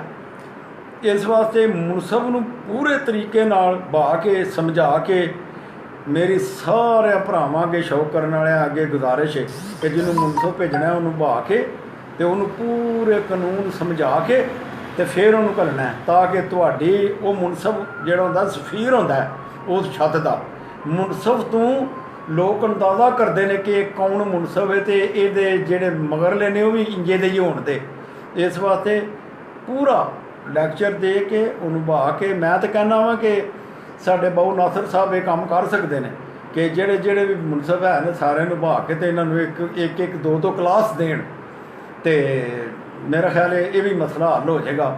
ਅਤੇ ਬਾਕੀ ਜਿਹੜਾ ਵੀ ਇੱਕ ਦੂਜੇ 'ਤੇ ਇਤਬਾਰ ਨਾ ਕਰਨਾ ਜਾਂ ਖਾਸ ਅੱਜ ਕੱਲ੍ਹ ਟਾਈਮ ਵੀ ਹੁੰਦਾ ਹੈ, ਅੱਜ ਕੱਲ੍ਹ ਹੁੰਦੇ ਨੇ ਮੈਰਿਜ ਹਾਲ 'ਤੇ ਹੀ ਰਹਿੰਦੇ ਨੇ, ਮੈਰਿਜ ਹਾਲ ਸ਼ੁਰੂ ਕਰ ਲੈਣ, ਦਫ਼ਤਰ ਅੱਗੇ ਹੀ ਉਹਨਾਂ ਕੋਲ ਹੈ। ਔਰ ਮੈਂ ਪੱਕਾ ਯਕੀਨ ਦਿਵਾਉਣਾ ਕਿ ਬਾਊ ਹੋਰੀ ਇਹ ਕੰਮ ਕਰ ਸਕਦੇ ਨੇ। ਜ਼ਬਰਦਸਤ। ਅਤੇ ਇਹ ਇੰਨਾ ਹੀ ਹੈ ਕਿ ਬਈ ਫਲਾਣਾ ਮੁਨਸਫ, ਜਿੰਨੇ ਵੀ ਮੁਨਸਫ ਇਹਨਾਂ ਮੁੰਤਖਬ ਕਰਨੇ ਨੇ, 5 ਦਿਨ 3 ਦਿਨ ਪਹਿਲਾਂ ਉਹਨਾਂ ਨੂੰ ਆਖਣ ਜੀ ਜਾਓ ਉੱਥੇ, ਕਿਉਂਕਿ ਬਾਬਾ ਜੀ ਅੱਗੇ ਬਾਨੀ ਨੇ ਕਲੱਬ ਦੇ, ਅਤੇ ਉੱਥੇ ਜਾਓ ਅਤੇ ਉਹ ਭਾਵੇਂ ਆਪ ਆਖਣ ਭਾਵੇਂ ਜੋੜਾ ਸਾਹਿਬ ਆਖਣ, ਕੋਈ ਵੀ ਬੰਦਾ ਸਿਆਣਾ ਜਿਹੜਾ ਉਸ ਟੂਰਨਾਮੈਂਟ ਦੇ ਕਾਨੂੰਨ ਦੀ ਉਹਨਾਂ ਨੂੰ ਪੂਰੀ ਬਰੀਫਿੰਗ ਦੇ ਕੇ ਭੇਜਣ, ਫਿਰ ਮੇਰੇ ਖਿਆਲ ਨਾਲ ਇਹਦੇ ਮਸਲੇ ਜਿਹੜੇ ਨੇ ਹੱਲ ਹੋ ਜਾਣ। ਅਤੇ ਮੁਨਸਫ ਜਿਹੜਾ ਵੇ ਉਹ ਮਸ਼ਹੂਰ ਉਮਰ ਦਾ ਹੋਣਾ ਚਾਹੀਦਾ, ਬਾਹਰ ਨਹੀਂ ਹੋਣਾ ਚਾਹੀਦਾ, ਉਹਨੂੰ ਪੂਰੀ ਅਗਾਹੀ ਹੋਣੀ ਚਾਹੀਦੀ ਹੈ ਗੇਮ ਤੋਂ, ਕਬੂਤਰਬਾਜ਼ੀ ਨੂੰ ਜਾਣਦਾ ਹੋਵੇ, ਇਹ ਨਿੱਕਾ ਬਾਹਰ ਨਹੀਂ ਹੋਣਾ ਚਾਹੀਦਾ। ਅੱਛਾ ਦੋਸਤੋ, ਇਨਸ਼ਾਅੱਲਾ ਪੰਜਾਬੀ ਦੇ ਸ਼ੇਰ ਨਾਲ ਅਸੀਂ ਇਖਤਤਾਮ ਕਰਾਂਗੇ। ਅਤੇ ਤੁਸਾਂ ਉਸਤਾਦ ਚੌਧਰੀ ਮੁਹੰਮਦ ਅਨਵਰ ਨੰਬਰਦਾਰ ਦੀਆਂ, ਕਿਉਂਕਿ ਮੈਂ ਤਾਂ ਸਕਰੀਨ 'ਤੇ ਨਹੀਂ ਹੀਰਾ ਹੀ ਦੇਖ ਰਿਹਾ, ਤੁਸੀਂ ਦੋਸਤ ਸਾਹਿਬਾਬ ਦੇਖ ਰਹੇ ਹੋ, ਬੜੀ ਮੁਫੱਸਲ ਗੁਫ਼ਤਗੂ ਹੋਈ ਹੈ ਉਹਨਾਂ ਨਾਲ। ਔਰ ਇਨਸ਼ਾਅੱਲਾ ਮੈਂ ਲਾਲਾ ਜੀ ਤੁਹਾਡੇ ਦਰਮਿਆਨ ਇਸ ਤਰ੍ਹਾਂ ਰਹਿਣ ਦੇ, ਤੁਹਾਡੇ ਸ਼ੌਕ ਵਿੱਚ ਮੈਂ ਕਮੀ ਨਹੀਂ ਆਉਣ ਦੇਣ ਲੱਗਾ। ਮੈਂ ਆਪਣੀ ਜਾਨ ਨੂੰ ਉੱਤੇ ਕਸਰ ਲੈ ਲਿਆ, ਮੈਂ ਉਹਨੂੰ ਤੰਗ ਕਰ ਲਿਆ, ਮਗਰ ਅਲਹਮਦੁਲਿਲਾ ਮੈਂ ਤੁਹਾਡੇ ਸ਼ੌਕ ਦੀ ਖਾਤਰ ਜੋ ਕੁਛ ਵੀ ਕੀਤਾ, ਮੈਂ ਸਮਝਣਾ ਆਟੇ ਦੇ ਨਮਕ ਦੇ ਬਰਾਬਰ ਗੁਜਰਾਤ ਤੋਂ। ਇਹ ਗੁਜਰਾਤ ਦੇ ਲੋਕਾਂ ਦਾ ਐਜ਼ਾਜ਼ ਹੈ, ਇਹ ਬਾਊ ਨਾਸਰ ਦਾ ਐਜ਼ਾਜ਼ ਹੈ, ਇਹ ਨੋਮੀ ਜੋੜੇ ਦਾ ਐਜ਼ਾਜ਼ ਹੈ, ਇਹ ਨੰਬਰਦਾਰ ਦਾ ਐਜ਼ਾਜ਼ ਹੈ, ਸੈਯਦ ਮੁਨੀਰ ਹੁਸੈਨ ਸ਼ਾਹ ਦਾ ਐਜ਼ਾਜ਼ ਹੈ, ਇਹ ਗੁਜਰਾਤ ਦੇ ਤਮਾਮ ਐਸੇ ਸ਼ੌਕ ਜਿਤਨੇ ਨੇ ਉਹਨਾਂ ਦਾ ਐਜ਼ਾਜ਼ ਹੈ। ਅਤੇ ਦੋਸਤੋ, ਨੰਬਰਦਾਰ ਜੀ ਨੇ ਇੱਕ ਸ਼ੇਰ ਪੜ੍ਹਿਆ ਸੀ, ਅਤੇ ਮੈਂ ਸਮਝਦਾ ਹਾਂ ਕਿ ਅਗਰ ਜਿਨ੍ਹਾਂ ਦੇ ਫਾਸਲੇ ਦੂਰ ਨਾ ਹੋਣ ਅਤੇ ਜ਼ਮੀਨੀ ਫਾਸਲੇ ਜਿਹੜੇ ਨੇ ਉਹ ਅਹਿਮੀਅਤ ਨਹੀਂ ਰੱਖਦੇ, ਲਿਹਾਜ਼ਾ ਸਾਨੂੰ ਇੱਕ ਦੂਸਰੇ ਦੇ ਕਰੀਬ ਹੋਣਾ ਚਾਹੀਦਾ। ਔਰ ਖਸੂਸੀ ਤੌਰ 'ਤੇ ਨੰਬਰਦਾਰ ਜੀ ਨੇ, ਮੈਂ ਵੀ ਇਹ ਗੁਜ਼ਾਰਿਸ਼ ਕਰਾਂਗਾ ਤਮਾਮ ਦੋਸਤਾਂ ਅੱਗੇ ਕਿ ਟੂਰਨਾਮੈਂਟ ਅੱਗੋਂ ਆ ਰਹੇ ਨੇ, ਅਤੇ ਬੜੀ ਅੱਛੀ ਗੱਲ ਕੀਤੀ ਹੈ ਨੰਬਰਦਾਰ ਜੀ ਨੇ ਕਿ ਜਿਹੜੀ ਟੂਰਨਾਮੈਂਟ ਆਰਗੇਨਾਈਜ਼ਿੰਗ ਕਮੇਟੀ ਹੈ ਉਹ ਤਮਾਮ ਲੋਕਾਂ ਨੂੰ ਕਹੇ ਕਿ ਜਿਹੜੇ ਤੁਹਾਡੇ ਮੁਨਸਫ ਨੇ ਇੱਕ ਦਿਨ ਲੈ ਕੇ ਤੁਸੀਂ ਵੀ ਨਾਲ ਆਓ, ਖਾਨਾ ਮਾਲਿਕ ਵੀ ਮੌਜੂਦ ਹੋ, ਤਾਂ ਕਿ ਉਹਨਾਂ ਨੂੰ ਬਾਕਾਇਦਾ ਟੂਰਨਾਮੈਂਟ ਦੇ ਜਿਹੜੇ ਕਵਾਨੀਨ ਨੇ ਉਹਨਾਂ ਦੇ ਉੱਤੋਂ ਇੱਕ ਛੋਟਾ ਜਿਹਾ ਲੈਕਚਰ ਟਾਈਪ ਉਹਨਾਂ ਨੂੰ ਉਹਦੀ ਅਗਾਹੀ ਦਿੱਤੀ ਜਾਏ। ਮੁਨਸਫਾਂ ਨੂੰ ਉਹਦੀ ਅਗਾਹੀ ਹੋਣੀ ਚਾਹੀਦੀ ਹੈ। ਔਰ ਸਭ ਤੋਂ ਵੱਡੀ ਗੱਲ ਇਹ ਵੇ ਕਿ ਮੁਨਸਫ ਤੁਹਾਡੇ ਘਰ ਦੀ ਇੱਜ਼ਤ ਹੁੰਦਾ ਹੈ, ਜਿਹੜਾ ਖਾਨਾ ਮਾਲਕ ਉਹਨੂੰ ਭੇਜ ਰਿਹਾ ਹੁੰਦਾ ਹੈ ਉਹਦੀ ਉਹ ਇੱਜ਼ਤ ਜਾ ਰਿਹਾ ਹੁੰਦਾ ਹੈ, انہوں نمائندے دی حیثیت نال نہیں بلکہ ایک منصف دی حیثیت نال. کیوں کہ جس لئے وہ اپنے خانہ مالک دے گھروں نکلتا ہے تو اگلے بندے دی چھت تے جانا ہے تو پھر وہ راستے وہ دونوں برابر ہوتے ہیں. اور ضروری ہے کہ منصف نو ٹورنامنٹ دے قوانین دے متعلق مکمل آگاہی ہونی چاہیے.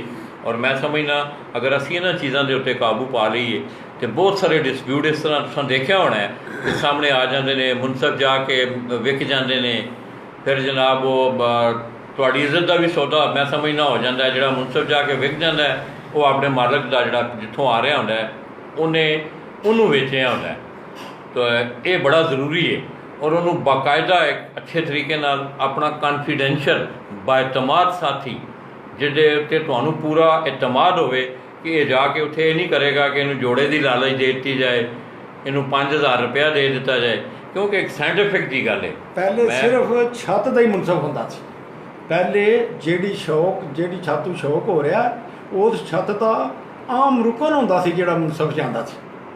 اچھا جی بالکل پہلے یہ قانون سی کہ چھت دا ہی بندہ جانا میں جہاں 4 بندے شوق کرتے ہیں. کیونکہ دیہڑی دار والا کام بھی ہو گیا لوگوں کو. میرا مطلب ہوں لوگوں نے زیادہ نے پھر وہ میرا مطلب بندے بھی جڑے نے انہوں پھر اسی طرح ہی 4 منصف بھیجنے پیندے نے.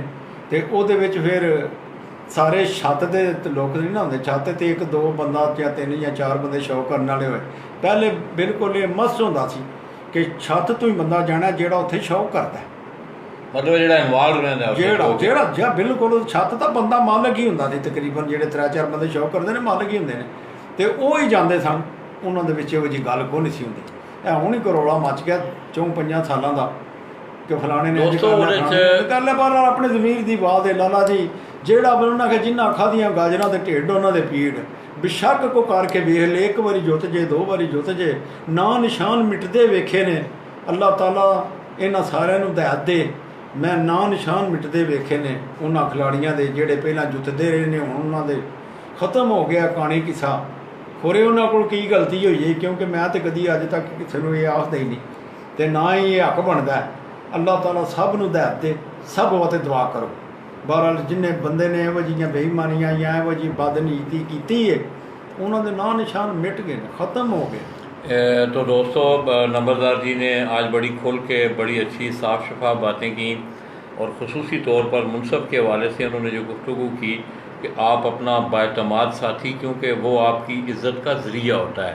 ہوتا یہ ہے کہ اکثر یہ دیکھا گیا ہے جو کہ میری رائے میں یا میں جس چیز کو غلط کہتا ہوں کہ میں پہلی بات تو یہ ہے کہ یہ جو آمنے سامنے کے مقابلے ہیں یہی لڑائی کا بھی موجب بن رہے ہیں. انہی میں زیادہ خرابیاں بھی ہو رہی ہیں کیونکہ لین دین کے معاملات ہوتے ہیں. جس وقت کوئی چیز انسان سے جا رہی ہو تو پھر کسی آدمی کا دل نہیں کرتا کہ میں لاکھوں روپے کسی کی جیب میں ڈال دوں. پھر وہ ضرور کسی ہیرا پھیری کی طرف آتا ہے, پھر معاملات خراب ہوتے ہیں. تو اللہ کرے جی یہ روش ختم ہو, اس سے لوگ پیار محبت سلوک سے اس گیم میں آئیں. تو ضروری ہے دوستو, کیوں کہ جس وقت آپ میں ایک لاجیکلی ایک بات ہے کہ میں ضرورت مند ہوں. آپ کسی ضرورت مند کو بھیجیں گے نا. 500 روپے اگر کوئی دیہڑی لے کے جانے والا ہے تو وہ کوئی بزنس مین نہیں جائے گا, وہ کوئی ذمہ دار نہیں جائے گا. ذمہ دار اس وقت جائے گا کہ جیسے نمبرداری نے آپ سے بات کی کہ پہلے یہ ہوتا تھا کہ جو خانہ مالک ہوتے تھے, جو چھت پہ انوالو ہوتے تھے لوگ شوق کرنے والے, ان میں سے منصف بھیجا جاتا تھا تاکہ یہ ہمارا کانفیڈینشیل آدمی ہے, کوئی جا کے خرابی نہیں کرے گا, اس کو کوئی خرید نہیں سکے گا. اب بات یہ ہے کہ ایک مزدور دار آدمی ہے, مثال ہے, اگر اس کو آپ 500 روپیہ دیہڑی دیتے ہیں, ساتھ دوسرا آدمی اس کو کہتا ہے میں تمہیں 800 روپیہ دیہڑی دوں گا, وہ 500 روپے والے کے ساتھ نہیں جائے گا, 800 روپے والے کے ساتھ جائے گا. یہی بات ہے کہ 500 روپیہ آپ اس کو دے کے بھیجتے ہیں, اس کو دیہڑی ملتی ہے, وہ کہتا ہے یار آگے سے اگر مجھے 5000 یا 10,000 مل رہے ہیں تو میں کیوں نہ جیب میں ڈالوں. اور یہ معاملات تو ہوئے ہیں, یہ وہ باتیں ہیں جو تجربات سے گزری ہیں, مشاہدات سے گزری ہیں, یہ وہ باتیں میں آپ سے کر رہا ہوں. یہ لالا جی چھت مالک تے منحصر ہے. جیڑا چھت مالک ہے, جیڑا منصف بھیج رہا ہے, یا میرا مطلب جیڑا اس چھت دا مالک ہے وہ صحیح کرنا چاہے تو سارا کچھ صحیح ہو سکتا ہے. منصف بھی صحیح ہو سکتا ہے, ہر چیز صحیح ہو سکتی ہے, بے ایمانی بھی نہیں ہو سکتی. کوئی ਭੈੜਾ ਕੰਮ ਵੀ ਮੇਰਾ ਮਤਲਬ ਹੈ ਜੋ ਕੁਝ ਵੀ ਹੈ ਕਰਦੇ ਨੇ ਹੇਰਾ ਫੇਰੀ, ਉਹਦਾ ਸਾਰਾ ਕੁਝ ਇਹ ਮੁੱਕ ਜਾਂਦਾ ਹੈ ਜੇ ਅੱਲਾਹ ਤਾਲਾ ਛੱਤ ਮਾਲਕ ਨੂੰ ਹਦਾਇਤ ਦੇ। ਕਿਉਂਕਿ ਛੱਤ ਮਾਲਕ ਨੂੰ ਚਾਹੀਦਾ ਇਹ ਕਬੂਤਰਬਾਜ਼ਾਂ ਕੋਲੋਂ ਆਪਣੀ ਇੱਜ਼ਤ ਬਚਾਉਣ ਵਾਸਤੇ ਤੁਹਾਨੂੰ ਪੂਰਾ ਮੁਤਾਹਤ ਰਹਿਣਾ ਚਾਹੀਦਾ, ਇਸ ਵਾਸਤੇ ਕਿ ਕੋਈ ਕਬੂਤਰ ਨੀਵਾਂ ਗਿਆ ਹੋਵੇ ਤੇ ਤੁਸੀਂ ਖੁਦ ਕਟਾ ਦਿਓ ਉਹਦੇ ਤੇ ਕੀ ਹੋ ਜਾਏਗਾ, ਕੁਝ ਵੀ ਨਹੀਂ ਹੋਣ ਲੱਗਾ, ਅਗਲੀ 'ਚੋਂ ਹੋਰ ਉੱਡ ਜਾਣਗੇ। ਤੁਹਾਨੂੰ ਪਹਿਲੀ ਗੱਲ ਇਹ ਦੱਸੀਏ ਕਿ ਇਹ ਛੱਤ ਮਾਲਕ ਚਾਹੇ ਨਾ ਕਿ ਮੈਂ ਬੇਈਮਾਨੀ ਨਹੀਂ ਹੋਣ ਦੇਣੀ, ਆਪਣੇ ਥਰੂ ਨਹੀਂ, ਆਪਣੇ ਘਰੋਂ ਨਹੀਂ ਹੋਣ ਦੇਣੀ, ਸਾਰੇ ਹੀ ਇਹ ਤਈਆ ਕਰ ਲੈਣ ਕਿ ਅਸਾਂ ਆਪਣੀ ਛੱਤ ਤੋਂ ਬੇਈਮਾਨੀ नहीं होने देनी, तो सारियां छत्तां सही हो जांदियां ने, सारे मुनसब भी सही हो जाते हैं। तो दोस्तों मैं समझता हूँ नंबरदार जी ने जो बातें की हैं बड़ी इनमें बड़ा वज़न है और ये हकीकत है कि आप इतना सरमाया लगाते हैं, डेरे बनाते हैं, छतें बनाते हैं, कबूतरों पे इतने वसाइल खर्च करते हैं कि आजकल आम आदमी से अगर बात की जाए ना कि कबूतर का जोड़ा 2 लाख रुपए का आता है तो कान पकड़ लेता है, मगर ये है लोगों ने लाए हैं, लाखों करोड़ों रुपए कबूतरों पे खर्च किए हैं। तो अगर आप ये सारे मामलात करते हैं तो मैं समझता हूँ कि इज़्ज़त को मुकद्दम रखना चाहिए, पैसे जीत कोई अहमियत नहीं रखती। अगर आपकी इज़्ज़त नहीं है तो वो जीत, वो पैसा, वो रख रखाव वो आपके लिए बेकार है। तो नंबरदार जी ਤੁਹਾਡੀ बहुत बहुत मेहरबानी। दोस्तों मेरे इस भरा ਦਾ मैं इंतहाई मशहूर हाँ कि ਅੱਜ ਤੁਸੀਂ ਵੇਖੋ ਕਿ ਇਹ ਗੱਲਾਂ ਤੁਸੀਂ ਬਹੁਤ ਸਾਰੇ ਲੋਕਾਂ ਕੋਲੋਂ ਸੁਣ ਰਹੇ ਹੋ, ਇੰਟਰਵਿਊ ਵੀ ਸੁਣ ਰਹੇ ਹੋ ਲੋਕਾਂ ਦੇ, ਉਹਨਾਂ ਨੂੰ ਦੇਖ ਵੀ ਰਹੇ ਹੋ, ਮਗਰ ਅੱਜ ਉਹਨਾਂ ਨੇ ਖੁੱਲ੍ਹ ਕੇ ਇਸ ਮੌਜੂ ਨੂੰ ਤੁਹਾਡੇ ਸਾਹਮਣੇ ਬਿਆਨ ਕੀਤਾ ਹੈ। ਤੇ ਨੰਬਰਦਾਰ ਜੀ ਪੰਜਾਬੀ ਦਾ ਇੱਕ ਸ਼ੇਰ ਹੈ, ਇੱਕ ਬੇਰੀ ਵਾਲਾ ਸ਼ੇਰ ਸੁਣਾਇਆ ਸੀ, ਮੈਨੂੰ ਬੜਾ ਮਜ਼ਾ ਆਇਆ ਸੀ ਔਰ ਬੜਾ ਮੈਨੀ ਖੇਸ ਸ਼ੇਰ ਹੈ। ਉਹ ਤੇ ਹੁਣ ਫਿਰ ਲੋਕਾਂ ਨੂੰ ਜ਼ੁਬਾਨੀ ਵੀ ਯਾਦ ਨਹੀਂ ਹੋਇਆ, ਫਿਰ ਇੱਕ ਵਾਰੀ ਸੁਣਾਓ ਅੱਜ नेड़े करो नंबरदार वाले। बेरी पर जब बेर थे तो सज्जन मित्र ढेर थे, यूं ही बेरी से बेर गए तो सब ही आंखें फेर गए। दोस्तों बड़ा ज़ुमैनी शेर है, ये पंजाबी के लफ्ज़ हैं मगर अपने अंदर एक पूरा मौजू रखते हैं। तो आइए दोस्तों उस्ताद चौधरी मोहम्मद अनवर नंबरदार अपुराली गुजरात, उनके घर से अपने कैमरामैन के साथ हीरा भट्ट के हमरा लाला जी भी अपने उन्हीं पुराने अल्फाज के साथ आप दोस्तों से इजाज़त चाहेंगे कि दोस्तों ज़िंदगी में मिलते जुलते रहा करो, दोस्तों ज़िंदगी में मिलते जुलते रहा करो, पता नहीं ज़िंदगी की कौन सी रात आखिरी रात होगी।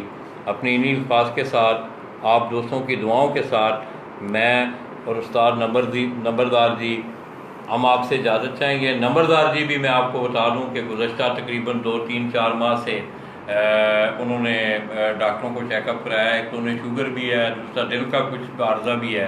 इनके लिए भी दुआ करें और मेरे लिए भी खुसूसी दुआ करें कि अल्लाह तबारक व तआला मुझे सेहत दें, मुझे आसानियाँ दें और नवंबर में ये जो काम मेरे साथ होने जा रहा है इसके लिए खुसूसी तौर पर दुआ करें कि अल्लाह तबारक व तआला मेरे लिए अगर ये अच्छा है तो इसमें मेरे लिए आसानियाँ पैदा फरमाएँ। और मैंने अपने आप के शोबा में, वैसे तो शोबा सहाफ़त से अल्हम्दुलिल्लाह मैं तकरीबन पिछले 20-25-30 साल से वाबस्ता हूँ, मगर आपके शोबा में मैंने पूरी कोशिश की अपनी ईमानदारी के साथ। मैंने आप ये देख लें कि ये अर्ज़ा मुझे 1987 में मैं पाकिस्तान एयरफोर्स से मेडिकल बोर्ड इसी सिलसिला में इस बेस पे आया था कि मेरा हिप जॉइंट ख़राब था, आगे मैंने अपना घुटना भी ख़राब कर लिया। उसकी बड़ी वजह यही थी कि मैंने अपने जिस्म पे इस पे ज़्यादा स्ट्रेस किया, मगर अपने प्रोफेशन को जो है उसके साथ मैंने दगा नहीं किया, उस पे आँच नहीं आने दी अल्हम्दुलिल्लाह। इसी तरह दोस्तों लाला जी आपके दरमियान रहेंगे। आप दोस्तों ने हम दोनों भाइयों की सेहत के लिए दुआ करनी है और इंशाअल्लाह तकरीबन थोड़ी आज हम यहाँ नंबरदार जी के पास काफ़ी टाइम गुजारेंगे, तो थोड़ी देर हमें इजाज़त दीजिएगा। उसके बाद एक मखसूस ब्रीड है और वो कहानी भी आपको सुनाई जाएगी कि गरले कबूतर किस तरह माजरे वजूद में आए। उनका हम आपको 2 कबूतरों का हम इधर बैठ, क्योंकि मैं सीढ़ियाँ नहीं चढ़ सकता हूँ अब मेरे लिए मुश्किल हो गया है कि डॉक्टरों ने उस दिन मुझे शफा इंटरनेशनल के जो ऑर्थोपेडिक थे उन्होंने कहा कि आपने अपनी जान के साथ बड़ी ज़्यादती की है, अब मज़ीद ज़्यादती ना करें। तो दोस्तों इंशाअल्लाह लाला जी आपके दरमियान रहेंगे, आप हमारे साथ रहें। थोड़ी देर के बाद हम आपको गरले कबूतरों का کس طرح نمبردار جی کے پاس آئے، کس طرح وہ کبوتر بنائے انہوں نے، کس طرح انہوں نے ان کو آگے چلایا، ان 2 کبوتروں کا ہم آپ کو شوق بھی کروائیں گے۔ پکھا بند ہوا ہے، نمبردار جی کو بھی پسینہ آ رہا ہے، میرا خیال میں ساون بھادوں کا مہینہ ہے، نمبردار جی کو بھی تھوڑی سی ریسٹ دیتے ہیں، ہم بھی تھوڑی سی ریسٹ کرتے ہیں۔ اپنی دعاؤں میں یاد رکھیے گا، اور تقریباً کوئی آدھے گھنٹے کے بعد ہم دوبارہ آپ کی خدمت میں حاضر ہوں گے۔ ہمیں اجازت دیجیے گا، اللہ حافظ۔